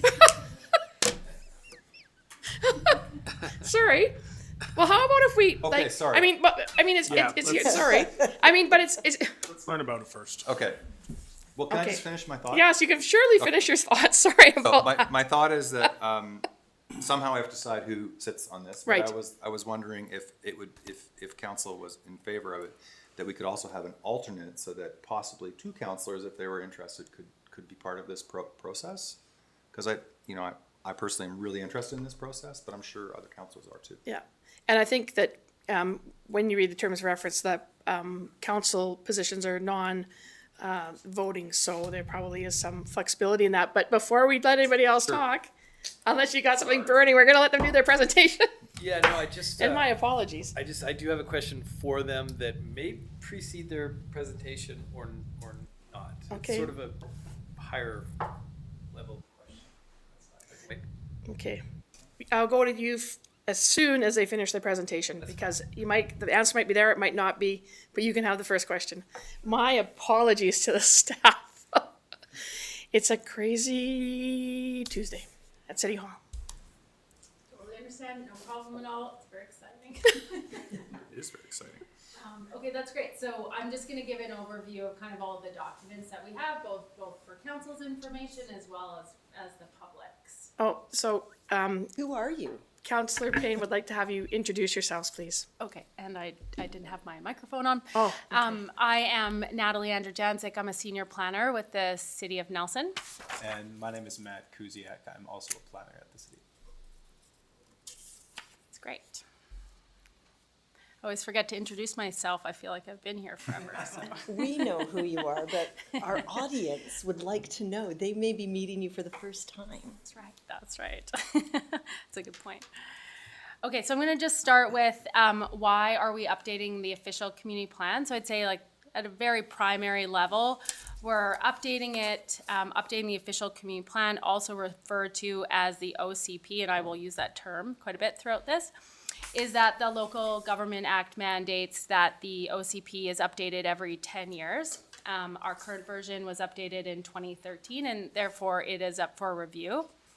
But in terms of a community level reason that we're updating the OCP is that the past decade has brought about significant changes to Nelson, making it an important time to reconnect with the community and ensure that the guiding vision and policies in the OCP align with our collective vision for the city. Although the 2013 OCP has served this community well, it really is time for an update. By updating the OCP, we can build upon the strong foundation of previous plans and create a cohesive and meaningful vision that embodies the values of our community today and into the future. So, as part of that discussion, we'll ask our community to imagine Nelson in 2050. What does that community look like? Is it vibrant? Is it welcoming? Is our community thriving? In order to achieve the vision that our community will build over the course of the OCP update, we need an overarching framework to steer us toward that shared goal. The OCP serves as a blueprint for how we intend to utilize our land and develop as a community over the next 15 to 20 years. It outlines our collective path forward and establishes a basis for us to confront future obstacles and embrace new possibilities. The OCP is also the strategic foundation for our bylaws, which act as regulatory tools to dictate development procedures, zoning, and building requirements. At its core, the City of Nelson's OCP reflects what we care about and what we strive to be as a community. These values are directly reflected in the plan's policies and objectives and will guide decision-making into the future. Updating the OCP means thinking forward about, as a community, about how we can preserve the elements of the community that we love and make improvements to others. So the OCP review process will use an integrated approach that considers equity, health, as well as the climate to ensure that the plan is inclusive and sustainable and responsive to the community's needs. The equity lens will ensure that the policies in the OCP support diverse groups, especially those who have been marginalized or historically excluded. The health lens will include policies that promote the community's physical, mental, and social well-being, prioritizing those that improve health outcomes. And finally, the climate lens will include policies that support a low-carbon resiliency and align with Nelson Next. By incorporating these lenses, the OCP can become a comprehensive, equitable framework that supports healthy and sustainable community for everybody. The process to update the OCP will be done in-house by mostly Matt and myself, and is anticipated to take 2 years, spanning 2023 till early 2025. The process will include 5 phases. The first phase is background studies and reports, and that started this January and it'll go till July. The process will include stakeholder interviews, background research, and analysis to set the foundation for engagement and dialogue on key issues. Phase 2 will be developing the vision, so that will start in July and go until October. The vision will be developed, specific topics will be explored, and key options and trade-offs will be discussed. Phase 2 is also the start of the public launch of the OCP, where the community can really get involved. Upcoming events include an online survey, stakeholder workshop, participation at community events. At the end of this phase, we'll write a key summary report and report back on what we heard and summarize the key policy directions for the OCP. Phase 3 will develop a strategy, so that will start in October 2023 and go until March 2024. We'll review the key summary report as well as complete a best practice review. This phase will also include the review and update of our development permit areas. Phase 4 will be the draft plan. It will go from March 2024 until October 2024. We'll write the draft plan of the OCP, and through an open house and online surveys, We'll share the key elements of the draft OCP and make sure we're on the right track and make revisions and edits as necessary. And then phase 5 is finalize the plans, so that will start in October of 2024 and hopefully at the beginning of January 2025. We'll complete the final public review, revise the OCP based on feedback, and present the OCP at a public hearing for final consideration by council. With all of that said, the OCP process is going to be led by us in-house, and so the timeline could potentially get extended depending on current planning applications that get submitted during that time, but we'll endeavor to kind of keep this project on track as much as possible.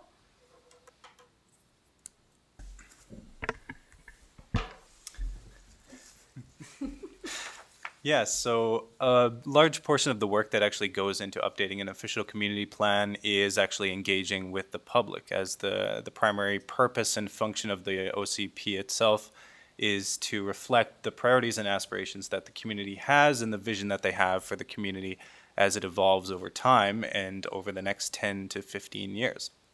So this is essentially an invitation to the public to come out and engage with staff and have some free-flowing conversations through a variety of techniques that we have planned to share their ideas and share what they would like Nelson to look like and feel like in 20 years. So staff have written a public engagement strategy that many have probably seen, and it aligns with best practices for public engagement from the International Association of Public Participation. And we have chosen the level of engagement collaborate with the community, which offers the community quite a significant amount of influence for the resultant priorities and policies that ultimately get written into the OCP. We also want to engage with underrepresented groups. We want to ensure that those demographics and people of various backgrounds who may have not had their voice heard for previous projects over the years have their voice and have their opportunity to come out and discuss their priorities for Nelson. We also want our engagement techniques and our events to be creative and meaningful and fun and engaging for people. We want the community to get excited about this project. It's fun to envision what Nelson can look like by 2050. And we want the process to be transparent and holistic as well. We want people to understand the level of influence that they have and what this document will actually do, what an OCP means for the community, and what they will ultimately see change from the community from this document. And ultimately, the policies that get written and integrated into the plan will be reflectant of the feedback that we hear from this engagement process. So the public engagement strategy does host a variety of engagement techniques, but principally we'll be using an advisory committee, which is a subsection of members of the public that come from a diverse group of backgrounds and are representative of a variety of different communities within Nelson. And they'll share valuable insight into how the city operates for their communities and what priorities they have. We'll also have an official community plan website, which will essentially just be a hub for fundamental knowledge and updates about the project, where we are in the process, what are the upcoming opportunities for engagement. We'll also be doing some pop-up events and workshops. We want to ensure that we are getting out into the community, we're meeting the community where they are. Not everyone has the opportunity to come out to an open house, so we want to make sure that these are providing that opportunity for the public as a whole.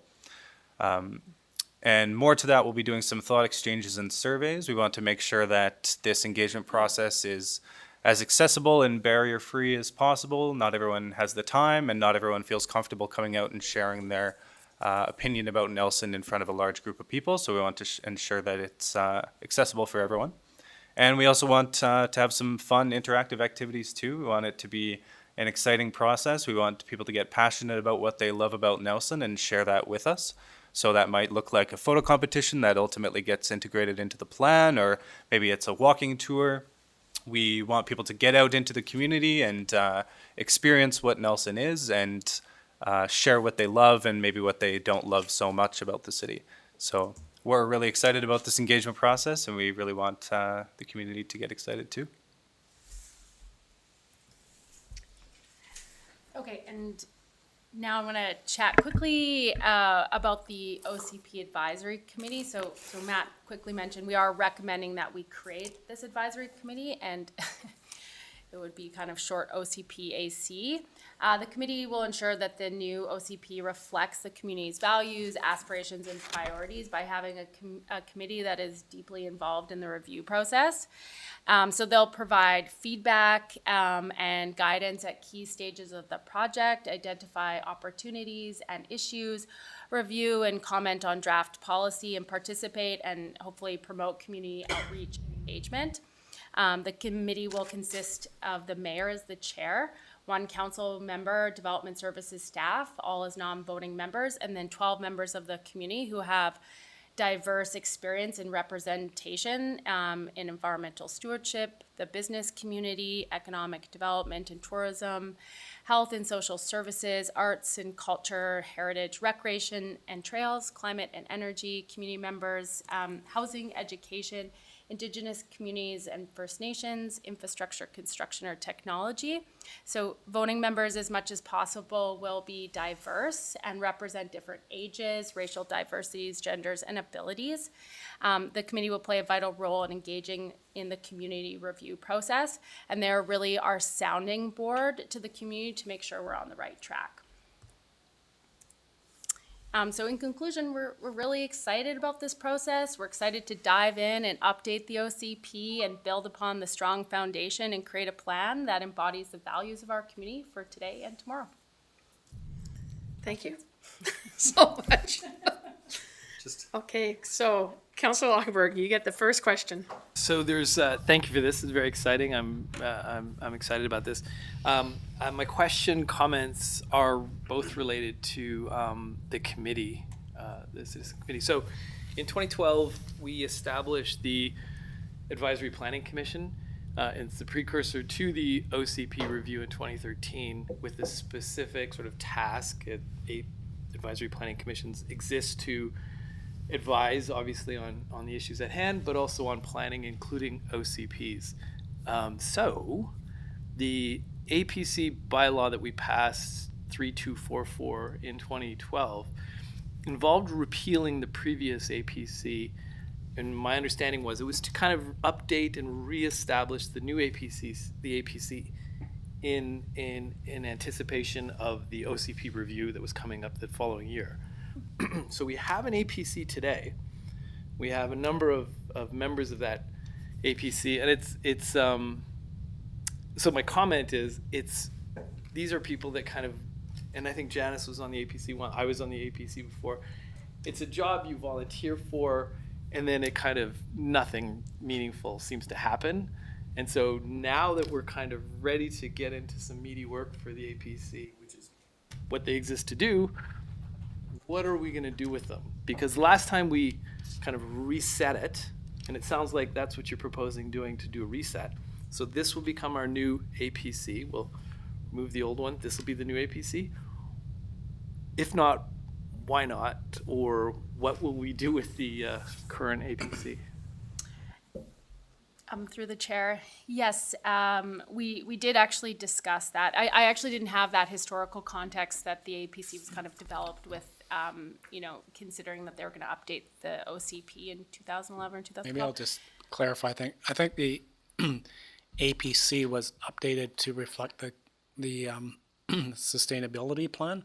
Yeah. So we, there was, I think, the 4 areas of sustainability, and the APC was meant to reflect, representation from those 4 areas. So it wasn't necessarily for the OCP review. It was to structure it to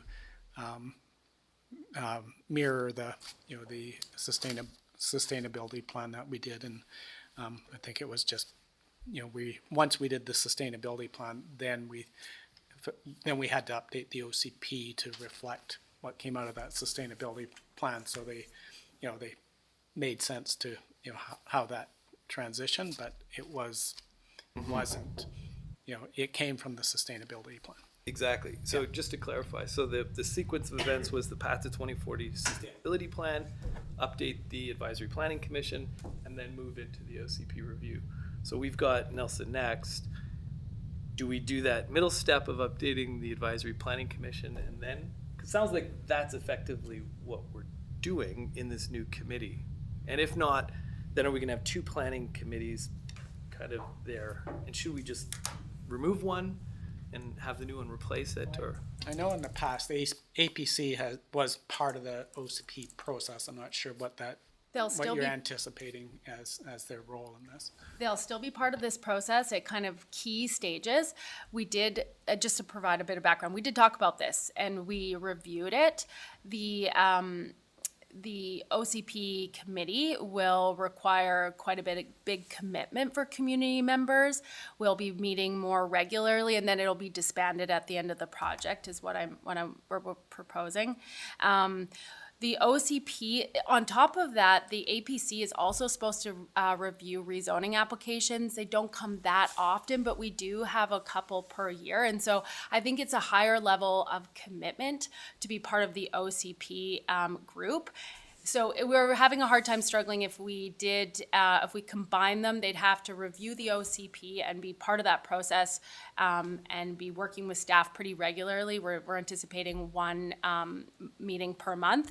And then they'd also have to be reviewing rezoning applications as they come forward. Like I just took bylaw amendments for them to review. And I don't know that we can always get enough of those members to the meetings. And so we kind of made the decision to have two separate committees. But I did, the APC will still have opportunities to review this bylaw at key stages. They will still be invited to participate in community outreach. And I also talked to the APC at our last meeting and went over the new committee, and one member is interested, but the rest are kind of happy where they are, to my knowledge. So anyway, there was reasons that we kind of kept them separate because we still need an APC because technically they're supposed to review bylaws that come to council beforehand. So. Okay, great. And just then, so to be clear, the current APC as it's structured is based on the Path to 2040 sustainability view with those four, two representatives from the environmental sector, two from the business. So if we're going to be doing that, we will be reviewing the APC to in light of this new process, new priorities and so on, just to keep that aligned. I'll just leave it there to think about. You don't have to answer it now. Okay. Councillor Page. I'm sorry, I want to see clarification. Is the thought there that the APC, and I don't have the bylaws in front of me, but is the thought that the APC plays a governance role in sustaining the inaction, the implementation of the OCP over the long term? Does it have that piece of work in front of it on a regular basis? So I got the bylaw up, so maybe I can reference it. And I just did a bit of research on that because I sit as the council's rep on the APC, so I looked into this. Two things that the APCs do, according to the Local Government Act and our own bylaw, do have a planning function beyond reviewing rezoning applications and everything else, including, and it's pretty common to be involved as the committee on OCP reviews. So that is a thing they do. Okay. And then it kind of once you go through that planning process, then you're kind of positioned to then provide a kind of a advisory role, not so much a governance role, but certainly an advisory role to council that sort of flows out of that new OCP. We don't have to do it that way. Our current bylaw is a little suggests that that's what we do, perhaps, and I think we should review that as well as a part of this process, because that is kind of their job. We are mixing it up a bit, I think, so that's what would be my recommendation. Councillor Tate? I'll wait for clarification as well. Sorry.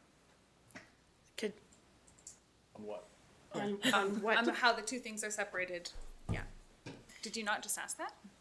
Yeah, but it sounds like it's something that could be discussed, doesn't have to be dealt with today. Or thought about. And if you talk to the APC, my concern was, having been on that committee and having talked to some of the members and why some have left, is that they came in with these ambitions of being involved and engaged in planning and visioning the future, and then nothing happened. And they just kind of get these once a quarter meeting or something like that. And then just at the moment when something rich is going to happen, it gets taken from them. But it sounds like that's not going to happen. So No, and, you know, members of the APC might be really well positioned to be part of the OCP advisory committee, but maybe not all of them are really interested in taking on quite a bit more work. And also, I think, yeah, the APC serves a function, and it's required in our bylaws to kind of take applications there. And there's actually a couple in the queue right now. So, you know, from our perspective, we did consider it, but I think it is good to separate it. But I don't disagree with you that we could, you know, relook at the APC, because the bylaw is a bit outdated. It is a few years old, and their mandate is broader than we typically have used APC for. So, yeah, I don't disagree. Councillor Woodward. Thank you. I'm just wondering if through the OCP process, if, you know, we would be engaging youth and you know, and I'm saying, when I say youth, I mean like really young people, like, you know, 12, 13, 14, because you're talking about these 20, 30-year time spans, 15, 20 years, and, you know, that they're going to be adults. So it's like, I think that's an important grouping to get involved with. Is that be part of the plan? Yeah, we're hoping to go to a few of the schools, so elementary, middle school, and then high school, ideally. And in our minds, we had that kind of planned for September when kids are back in school. But we'll reach out to the schools to connect and make sure. Personally, I love talking to kids, and they're so innovative and creative, and exactly, this is their future, and so they should be part of the discussion. If you want to add anything, Matt? Yeah, it's certainly a priority. Yeah, absolutely. Yeah, we definitely have that incorporated into the public engagement strategy. Thank you. And So I would, Yeah, it's mentioned in the. sorry. So, having lived through the last OCP review, there was a lot of engagement, Councillor Woodward, involving youth and schools. And as we know, I mean, school teachers have very heavy agendas, and some thought it was more exciting because maybe they were just more interested in themselves. But there was lots of schools that got really involved and had school projects all about learning how to do planning and what the OCP is and charrettes. And I mean, they were, young people were for sure engaged. City manager and then Councillor Page. Yeah, I think, you know, that's a good reflection on why your OCP committee may not be your APC, because you want some other voices at that table. You know, you might want youth, you might want seniors, you might want people that wouldn't necessarily sit on an ongoing APC, but would be important as part of this process. Thank you. Councillor Page.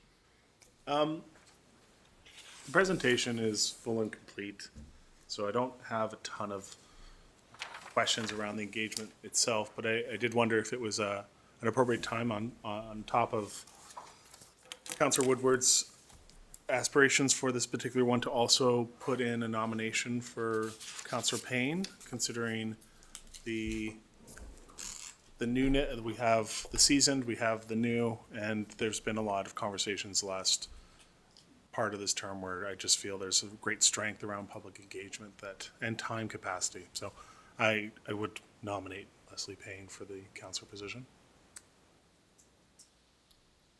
And I mean, we can go through a nomination process, or if people, so Councillor Woodward has said that he would like to be on it. Councillor Payne, I think that we're all adults in the room, so we can self-nominate. I'd like to know if anybody else, and then if it turns out that it's two, then I think we can contemplate what was suggested, or we can have a vote. But I think that it's important that we hear from other councillors if they have an interest in For sure. pursuing this, so. Does anybody else have any questions I wanna ask if she wants it. Sorry, I just want to go back, because I mean, you said you didn't have any questions. While we have staff here and you've seen the presentation, do we have any more questions per se on the presentation? And then we've got the motion on the floor, it's been moved and seconded, so we can have discussion around the councillor to fill in the insert name spot on the recommendation, so. Okay, I'm not seeing, you have a question for staff? I do Okay. indeed have a question. I'm interested because I read through the material, which I thought was really well done. Thank you so much for the work that you've put into this. You talked a lot about transportation, but there isn't anyone per se mentioned as transportation on your committee members. So does that concept fit into another area? Because looking forward, to me, transportation is such a key part of our, Nelson Next plan and active transportation, and making sure so much of the work that's already been done is being incorporated. So I was just wondering if one of these categories fulfills that role.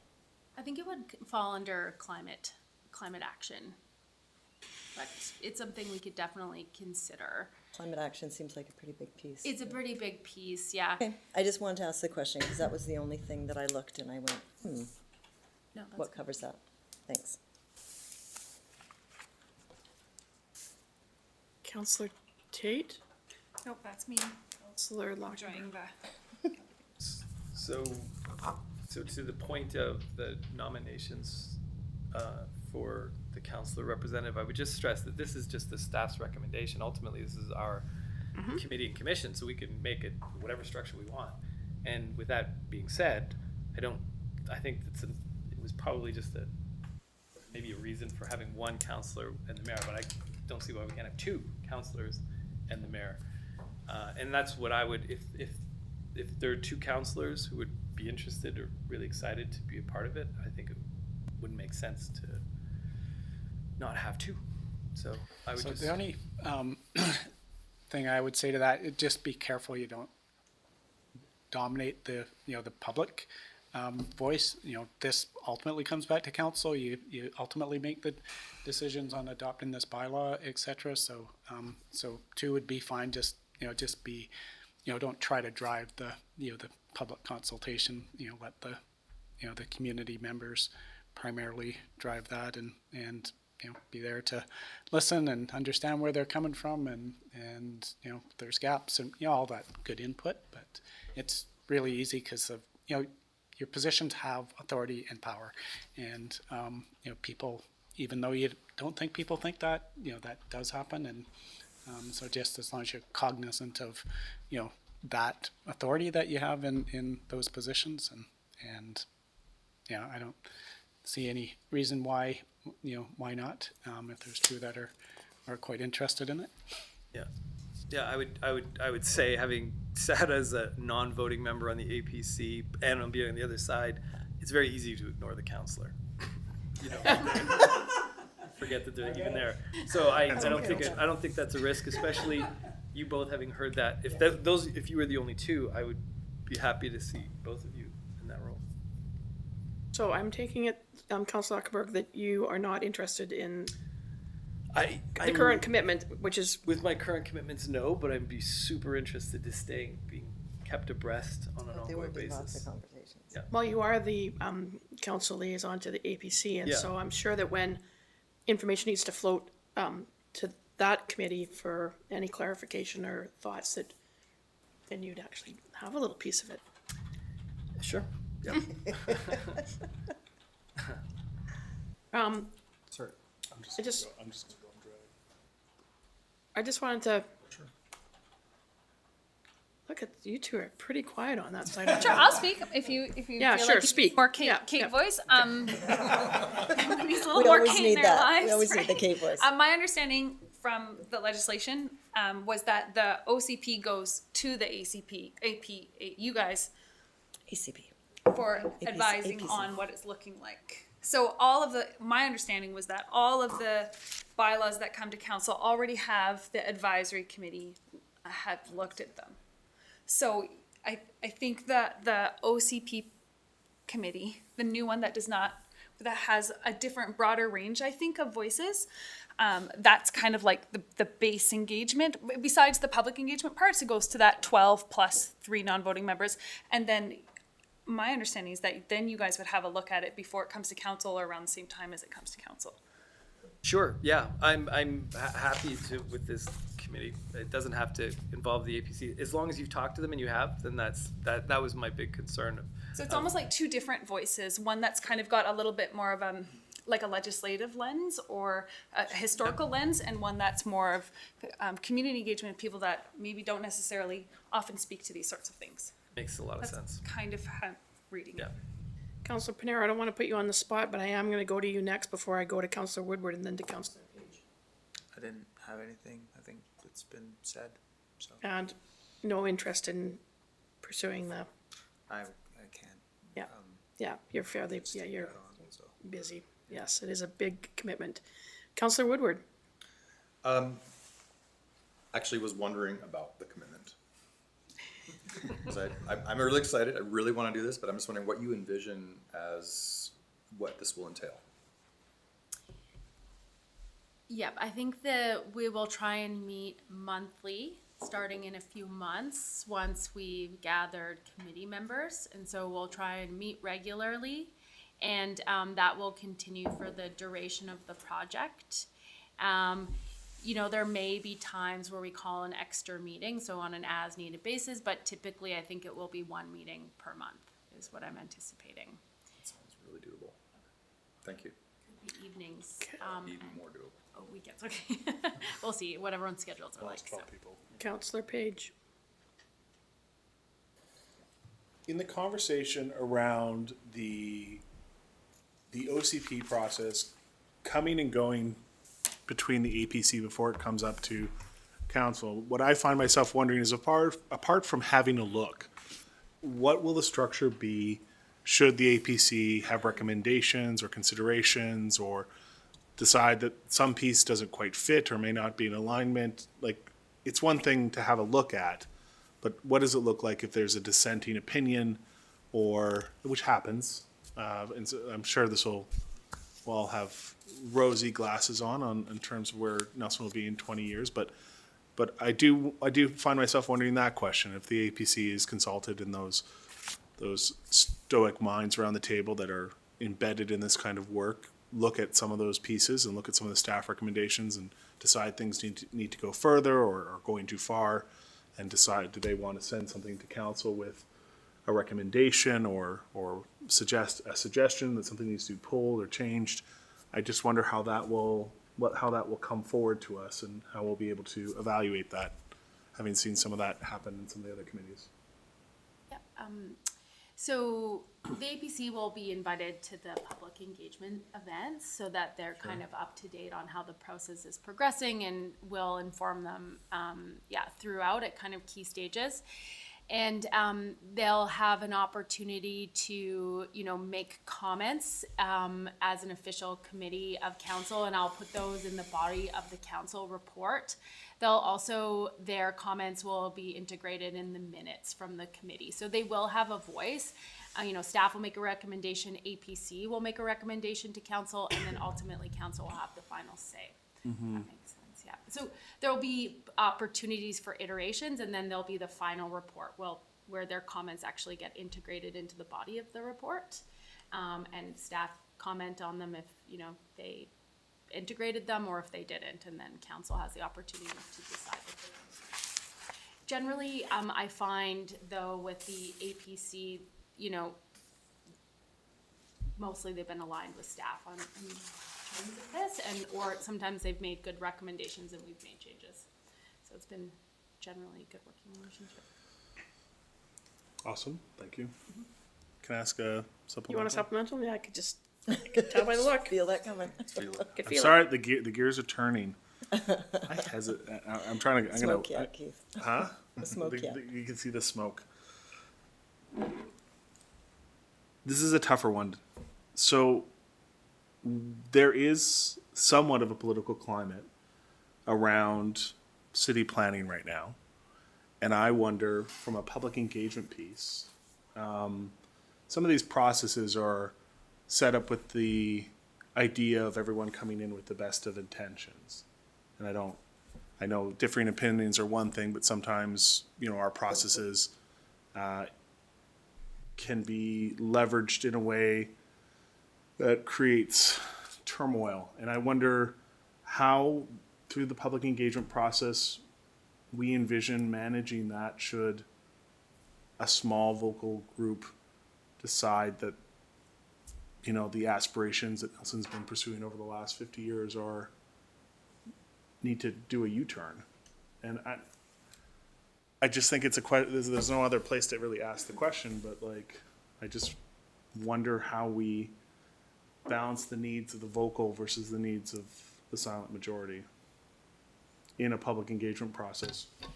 I guess Can I through the just- chair to staff. Maybe I just start, I think just being purposeful on making sure you're engaging with a broad group of folks, right? It's not just who shows up. You know, you need to go to the schools, you need to go to the seniors, you need to go to some of these places. And, Yeah. you know, for this public engagement to really reflect the community, you know, we really need to go out and engage with all sectors of our community and not be passive on that. We need to, you know, be purposeful.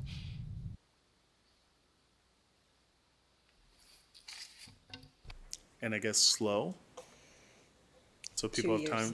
time. 2 years.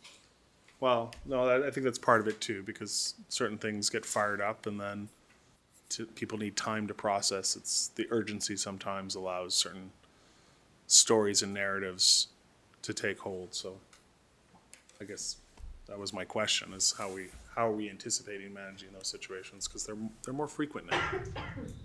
Probably weren't as, and I'm sure it's a much different environment than it was in 2011. When we had a whole hotel full of people that were anti, you know, any building more than one story. You know, so the issues change over time, but, you know, there are definitely people rally around certain things that they think are values of the time. And, you know, I'm sure we're not going to get, you know, gyms full of people opposing building a 4-story building in Nelson anymore, but that was the reality, you know, 15 years ago. And, you know, Silver Bay, Amber Bay, we had, the Prestige was full, both, you know, conference rooms for anti, you know, this 3-story building. How dare that get built in Nelson? You know, we're trying to be Kelowna or someone.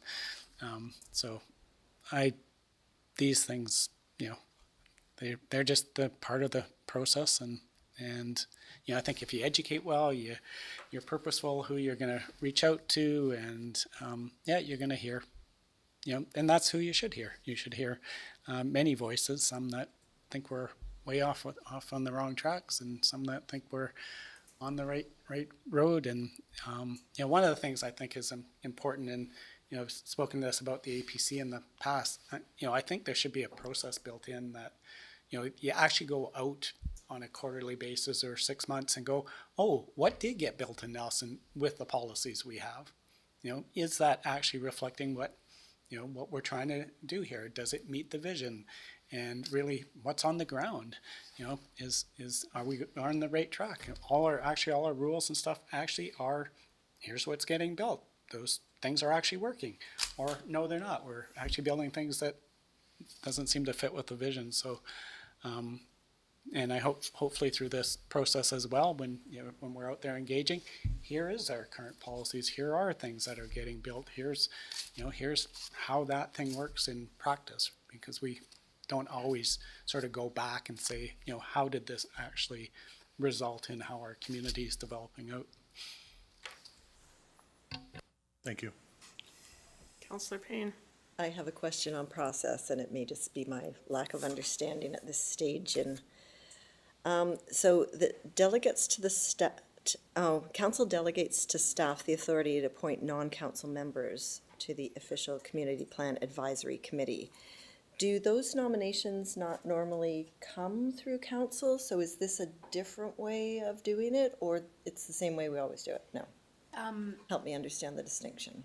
For the majority, I believe, of the committees, they get appointed by council. The Farmers Market Advisory Group, those members were appointed by staff. I just thought it would be consistent with that advisory group. And I just thought maybe it would just be more of a streamlined process, but if council disagrees with that, that's okay too. Is that an important factor for us? It might be. I think it's, I mean, often I've seen it come through and your recommendations are bang on, the people that have gone through, but I think it is an opportunity for more eyes and maybe a diverse perspective on that. like that. If it's, and I understand there may be a time frame here, but I think we still are good for time, are we in that? Do you anticipate that there'll be hordes applying for this, or we'll have to go out and start bringing people in? Lassoing people is what I was going to say. I think actually quite a few people are interested, but we'll see when we get an application out there. But yeah, I've had at least like 3 or 4 people email me, and I believe the mayor has mentioned that a few people have already contacted her and are kind of interested in the process. So I kind of think, yeah, I think people will be interested and exciting, and it is an opportunity to really have an impact and be right in the nitty gritty of how the planning works. So I anticipate that people will be excited and want to join. Okay, great. Councillor Lockham. Well, it raises to me the, as I imagine, how this might look based on Councillor Payne's question. What I can imagine for a 2-year process, council may get regular updates, but our chance to weigh in on the process is basically at the end. It'd be very difficult to make any meaningful inputs at that stage, given the amount of public consultation. And so it is a little bit outside of the democratic process to kind of put it at the end. So with that being said, it makes sense to me that, yeah, council should at least be there, because the council representatives are non-voting. Technically, their voice isn't supposed to be minimized.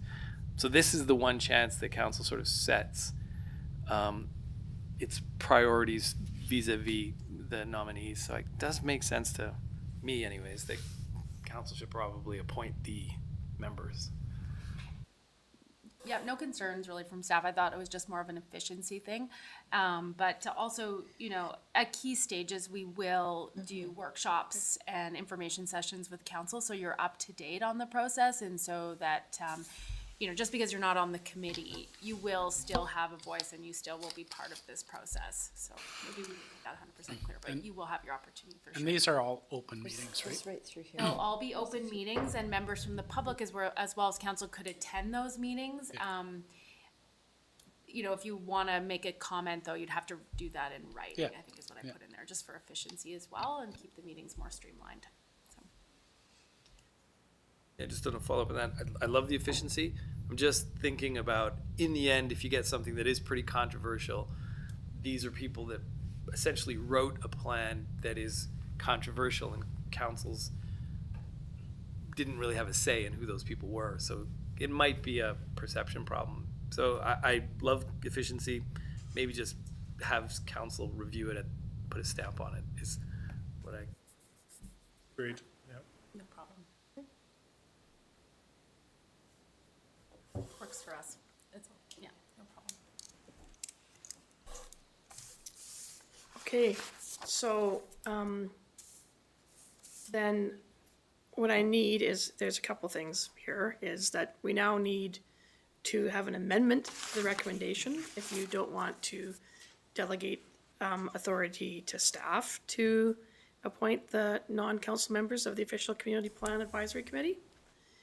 And we also probably need an amendment to the end further part about councillors, because it sounds like there is some flavor to have 2 councillors be on this advisory planning commission in a non-voting capacity. Anybody want to toss around any ideas or thoughts? Councillor Woodward. So I think with the 2 councils, you could just say, and further that council appoints councillors, Councillor Payne and Councillor Woodward. I think that's just, you could just do that. And I have to say, I feel a little uncertain about this authority piece, because I feel like staff has levels of knowledge that we may not have. They're gonna bring them forward. But I feel, personally, I feel comfortable with staff having this authority. So I don't know, I don't feel like that needs to be changed, but if other people feel that way. Councillor Lockham. I can put forward the amendment, which would be just striking the second paragraph, because it's not needed in that case. Because you'll bring forward it as a separate issue, the advisory committee.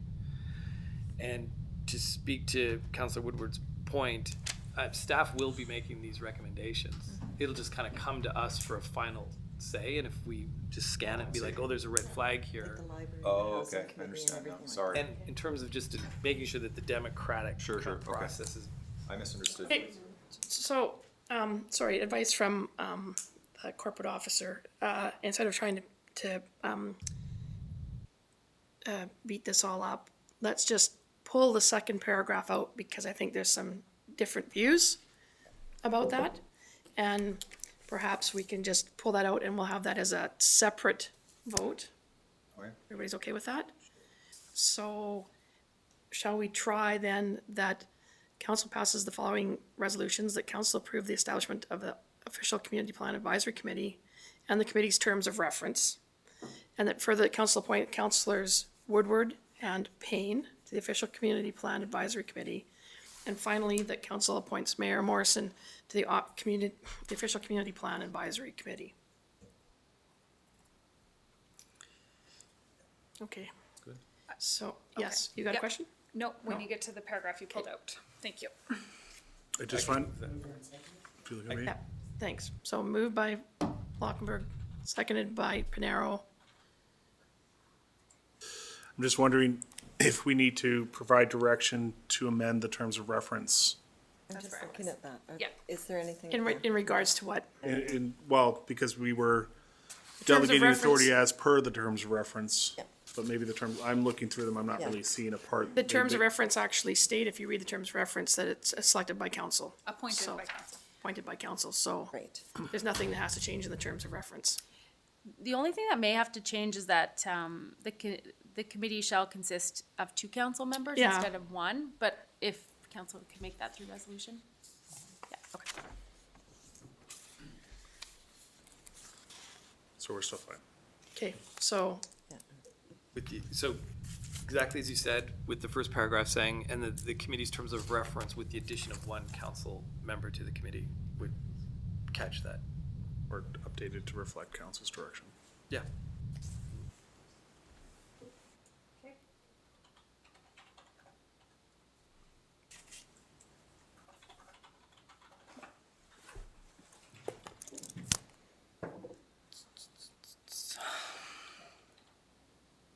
are you good? So it's been moved and seconded. All those in favor? This is the amendment. Or This is we're the, back to it. we've taken out point 2. We're gonna do this And we've got separate. these 2 names.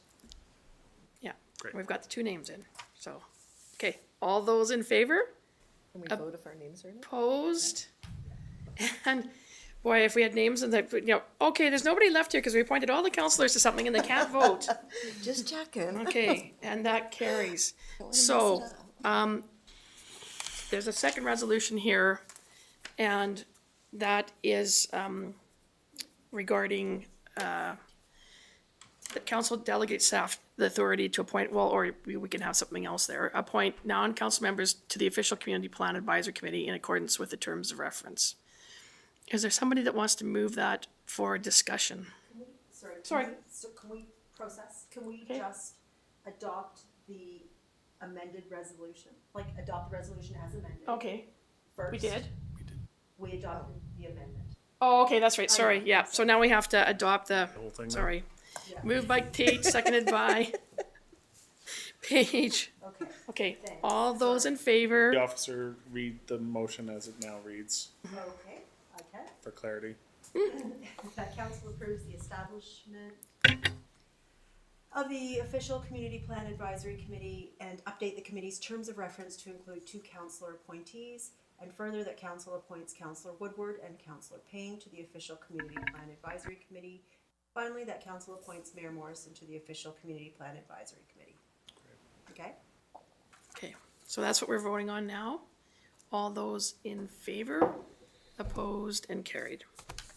Sorry, that was Tate and, Page. Woodward. it was, okay. No pain. No, it was. No, I For moved the it. move- He seconded, did. yeah, Oh, I thought yeah, it no, we was- got the right names, we got the right names of the council, so, go on. Okay, It's only 8 o'clock, Okay. guys. now, let's do the piece that we pulled out. Okay, Move for discussion. okay, so That's been moved for discussion, seconded. Would the mover like to make opening remarks? Yes, so the terms of reference says appointed by council, and the current resolution says delegate to staff appointing. And now we can discuss it. In accordance with the terms of reference, In accordance with the terms of reference, a bit of a circular one there. which apparently are in conflict. It's been, so it was moved by Tate and it was seconded by Woodward. Okay. So, and now the seconder wishes to speak? Okay. I'd like to speak. I think that delegating to staff makes a bit of sense to me, because I don't think this is gonna be a one-shot 12 people are suddenly we're gonna have the names of that we are gonna get to approve in a motion. Like, I think that's gonna be the challenge. So it'll be coming back to us fairly frequently, potentially. And I think the idea here is to start this process and to get this committee started to be built. And the other thing is that I guess my only comment is that perception sometimes goes both ways. So there could be the perception that this city council picked 12 of their friends, whereas there might be less bias associated with the selection by leaving that in staff's hands. But at the same time, staff might have picked 12 of their best friends, and that puts bias on them. So that is something to contemplate when looking for a cross-section of the community and ensuring that we as councillors are not biasing the process, just in the same capacity that the city manager said. We need to be careful if there's 3 of us from city council now on this committee, that because the fact we have the, as much as I don't like to use the word, power positions, that people then come to the committee table and feel that we are going to be leading the discussion. I think it's often a dangerous path to go down. I actually took a week when I found this to come out that they wanted to confirm whether or not I would do this.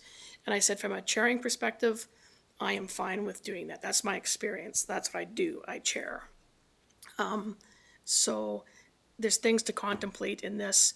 I think this just allows this process to get going without it having to come back so frequently to council as we try to find 12 people in the community to participate in this process. So those are my thoughts on it. Councillor Lockenberg. So a question and a comment, Mayor. So are you imagining that the way this would go is that staff are sort of building the committee on an ongoing basis? And so the challenge for them would be if they get, let's say, 4 members, and then that they have to come to council for approval for those 4 members, and then they get the next month 3 more, then they have to wait a couple weeks for council to approve those 3, and so it just sort of puts this kind of couple of weeks delay for building up the committee. Is that it, just so I'm understanding? I mean, just in terms of trying to get the committee together, and it might be that there's 8 for a long time and there isn't the final 4, right? Yeah. So, and then it's just that it takes up staff's time to do the processes to get this onto a docket. It has to be done in a business meeting. It has to be done in an in-camera business meeting. It then has to be released to the public. Like, you know, we appoint these people to committees all the time. It's not like, oh yeah, Bob, great, you're in. Like, there is a process here that we have to follow. And so I don't want to see the process that we have to follow sort of delaying anything or lengthening the time process, because I don't think there's going to be the 12 people. There could be 12 people from one sector that want on this, right? I mean, I think that's the challenge, to let staff, and it could be that staff actually comes back to us and says, we've shooken all the bushes that we can, and we still don't really have, and do you potentially have some names that just come to mind that they could go out and potentially ask? Because this is a big committee, and as you all know, we have a hard time filling committees. Now, this is an exciting committee. It's the beauty of this committee. It's also sort of time limited, so people might feel more comfortable in making that obligation for a meeting every month or a little bit more. But again, this isn't paid. This is volunteer. I'm good either way. You know, I don't usually get into the debate of these things, and I just think that letting staff try it at the first round is good. So my comment would be that I hear you about the efficiency of it, but I mean, there's two targets that come from the public when things are controversial, and that's us and development services. And so this could become, and I think past OCP reviews have been pretty emotional, and it gets people, not necessarily in Nelson, but I've definitely heard in Squamish, for example, Vancouver, there's been places where these things can get pretty, as you know, development interests, business interests are really trying to lean on what happens, and so that just puts a lot of weight onto the committee without having council been involved, and it just seems to me that council should have a say in such an important committee, and just even for perception that we didn't just sort of offload all of that onto staff. But I'm easy either way, to be honest. Maybe compromise might be, you know, there's 2 councillor reps and staff, and, you know, the people they get in, they can run by the 2 councillor reps and say, you know, any concern, do these make sense? And then you don't have to come back to full council. You can quickly run the names by the other couple councillors on that committee, and maybe the mayor, if you want to be part of that, and maybe you need the 5 to be the tiebreaker. So maybe that's a balance, and you know, that would allow the process to continue, still have council input, and you know, leave the, you know, the recruiting. You know, I think everyone, if you know, you council as a whole, if you get the word out there that, you know, this is happening, here's the sectors we're looking for, and you know, if you have good people, that's ultimately what we want. And I thought I heard you say, you know, this committee will write the OCP. They will not be writing OCPs. That will be, you know, staff's job. You know, they're helping the process more than anything, right? Well, defining the vision, setting the agenda, like there's a lot to it. I don't know if they're setting I think the vision comes from the consultation, not necessarily the committee, right? Yeah, the vision will come from the larger community, but the committee will play an important role because we'll talk to them first, narrow things down, and then go back out to the community again. They do play an integral role, but yes, staff will do, you know, most of the policy writing and the legwork, but that would be our sounding board to the community, if that helps. But they do play a big role, I think, in the development of this plan. Councillor Woodward, then Tate, then Payne. Thank you, Mayor. I feel like through this whole conversation, I feel like we should just find a way of having a balanced situation here where we have staff input and council input, and find a bridge so that neither one is like dominating over the other, because staff has, you know, so much to give, and you know, we have a lot to give too. So just finding a way of moving forward where we're all putting into the, you know, we're all making the soup together here. That's what I would look for in how this is how the item is written up. Tate, Payne, Page. Pass, go ahead. Could I ask Development Services, just what would be the optimal date for your first, do you have a target date for your first meeting, so we understand what we're aiming for to find the team? Do you have that? I'm looking through I was thinking March or June might be like a. because this is March. No, Did sorry, you say- May Oh, or okay, June. I was Yes, gonna no, I was gonna say March. I'm a little nervous. Say we're really in Okay. trouble now. Need to bring something back. No, May or June. So we have a couple of months. we have a couple of months, and honestly, if process. council wants to approve the committee, you know, it's not a concern for staff. I was just doing it from efficiency, but it's not a concern. You know, occasionally we may have somebody step down from the committee, and then we'll have to find someone else, and then they'll have to go back to council. It's fine. We do that with our committees, so whatever council would like is fine with staff. So. And I sort of have a subscript to that. So my feeling is we have a process that we use. We want this particular process to be transparent and engaging, so the entire community feels that they are involved as we move along. So using the process that we do for other committees for this committee just makes sense to me, unless they need to meet in 2 weeks, in which case we can't efficiently get everybody on board. I'm not cemented to which way it goes, but that to me would be the transparent way for committees. This is our methodology. For this committee, we are using that methodology, and that way it balances the responsibility on both council and staff, which I think is the ideal scenario we want to go for. It's not like you pick 12 of your friends or we pick 12 of our friends. It's that we're drawing from a wider base.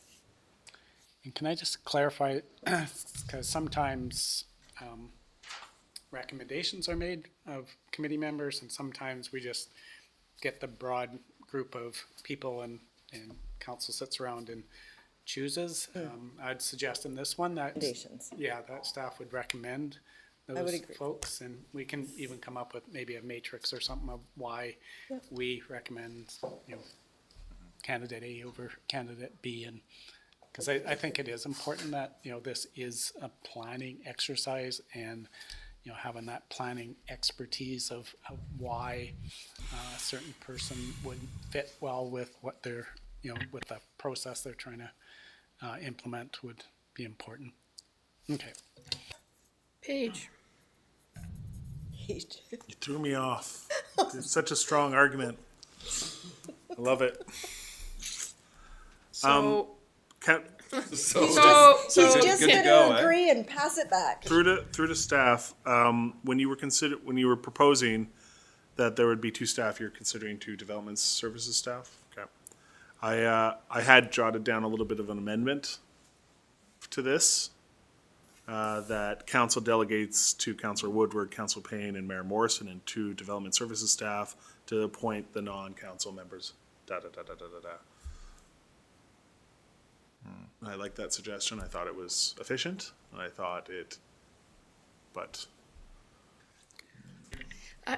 would just say that if you brought, if staff picks them and brings back a report, it's just that we'll keep in mind that it might come over 2 rounds of businesses probably, and then everybody will get to see. So then we try to eliminate then all of the bias, all of the potential perceptual things that say that we have meddled in the whatever, then everybody gets to see the process, really. I think we're delegating or we're doing the process that we normally do. Can we just vote on the motion on the floor?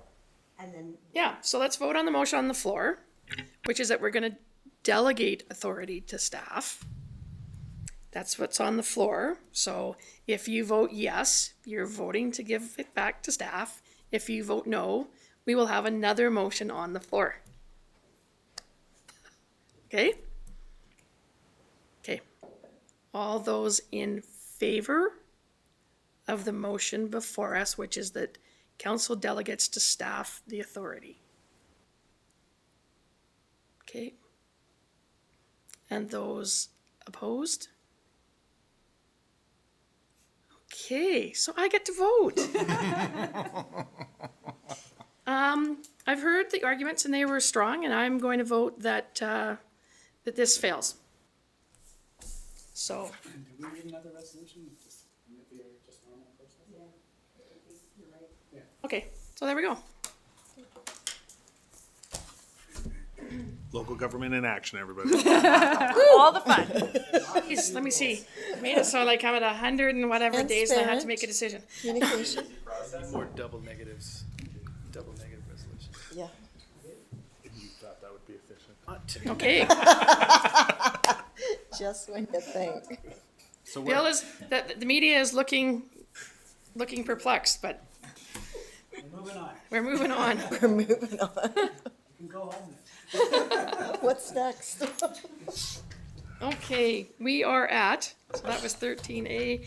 We're at item 14. Thanks, We're at information items and reports and correspondence. So starting with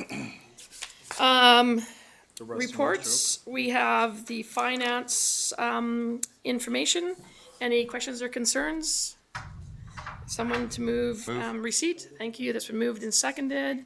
Everybody's in favor? Yeah, okay. And then from Development Services, Building Permit Statistics, mover, please. Moved by Payne, seconded by Tate. All those in favor? And opposed? Thank you. And then moving on to minutes, we have the minutes of the Nelson Public Library Board from January the 17th. Any items received for motion, received for information? Moved by Councillor Lockenberg, seconded by Councillor Woodward. All those in favor? And that carries. And our last bit is it's another new bit that we've introduced, and that is the correspondence package. So the city, just the background on this is the city receives numerous items of correspondence from other levels of government, city residents, and various organizations that are directed to council. Providing the correspondence as part of the council's regular meeting agenda provides a transparent and consistent way to provide this information to council. So in your packages, you can see that there was 5 pieces of information that came, and that we need a motion to accept what would be, except for the councillor Payne earlier today already pulled it out, is that if you want to pull out one of these to discuss, you could put up your hand and then it would be discussed. Otherwise, it's moved for information. I have a question on process. May I ask why only kind of like the handwritten paper type letters get included? Because we get tons of emails for the mock forms and that go to everybody. Can you help me understand that, please? That's because, well, you're seeing that, and for now, what we're doing is, this is correspondence that comes by paper. So this is correspondence that we've not normally brought forward to count. Like, you've always gotten this as an independent package. This allows it to be here. Right. But we're seeing it in the public sphere, as opposed to sometimes we get group emails through the city website that are not brought to a regular council meeting in the public sphere. I'm just trying to understand the difference between the two methods of communicating. I think what we're still trying to do is work out in terms of, now, and I could be wrong, I shouldn't speak for the corporate officer. Okay. But in terms of things about freedom of information and protecting individuals' information, that to, I believe, just flip out some of that email stuff would be in violation of some of the rules that we have to follow. So this is a request that's come from the mayor to have more transparency. There was concerns about this stuff that we don't see. Yeah. Like, and for many councils, we didn't really, like staff just dealt with this correspondence that comes in, because most of the time it's thank you for coming to speak, or could you come and speak? Like, sometimes they send a letter for that, request. So I think we're trying to work through this. Sometimes we're having to use our legal people to consult with as to how much of what we see can be released to the public in a public meeting. So further to that, does that mean that folks that sent this stuff in have already been informed that their letter would be public? Like, I don't understand how a person would know if they mail a letter versus if they send an email. Well, you can see that we've redacted here their personal information. So we're trying to start with this, Councillor Tate. It's not a perfect system. No. Yeah. Okay. And there are some letters that we probably received that fall into what would be in-camera correspondence. I see. Okay. That also couldn't be shared publicly. So this isn't like the entirety of correspondence that has been received? No. Gotcha. Okay, cool. Thank you.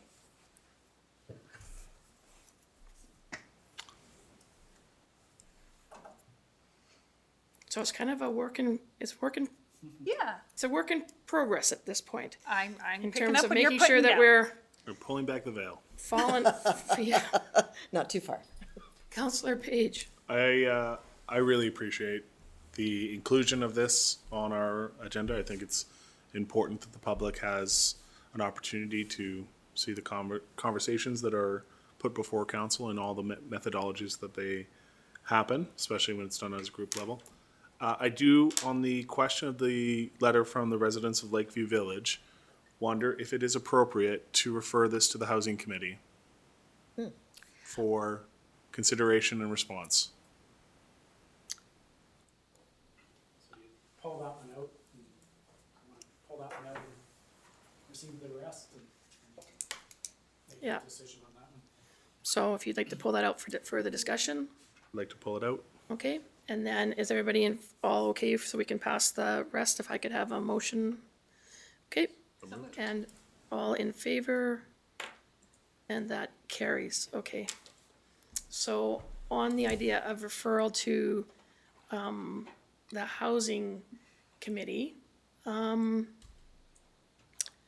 just thinking that this is a tenancy issue. Which, And I don't know that the city, what would we, if you had a tenancy issue with your landlord, Councillor Page, would you be bringing it to city council? this is a group situation and it's a group of residents writing in. And the bylaws within the Housing Committee talk about education and advocacy. So I think there's an opportunity for this to be discussed there and a letter to go back out to the residents, perhaps with support of staff, highlighting the appropriate channels that can be leveraged, where they should hit, how they should approach it. If the situation is in fact the way it's stated here, I think it's more just from that educational component when it comes to this group living situation that the committee could have that discussion and a letter could be sent out from the chair, letting them know the resources they should be accessing.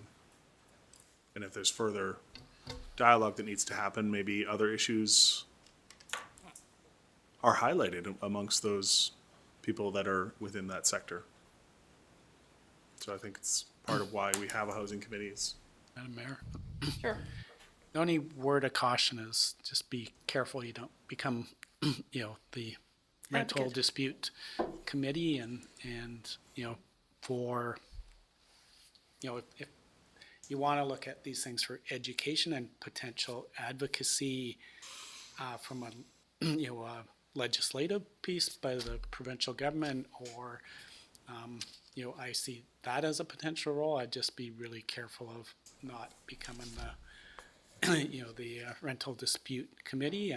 But, if you're trying to get, here's some of the things that impact housing in our community and, there should be better policy at the provincial government level or something as, strictly to, on that policy decision thing, but I would just caution about, as I said, starting to be that rental dispute Yeah. committee.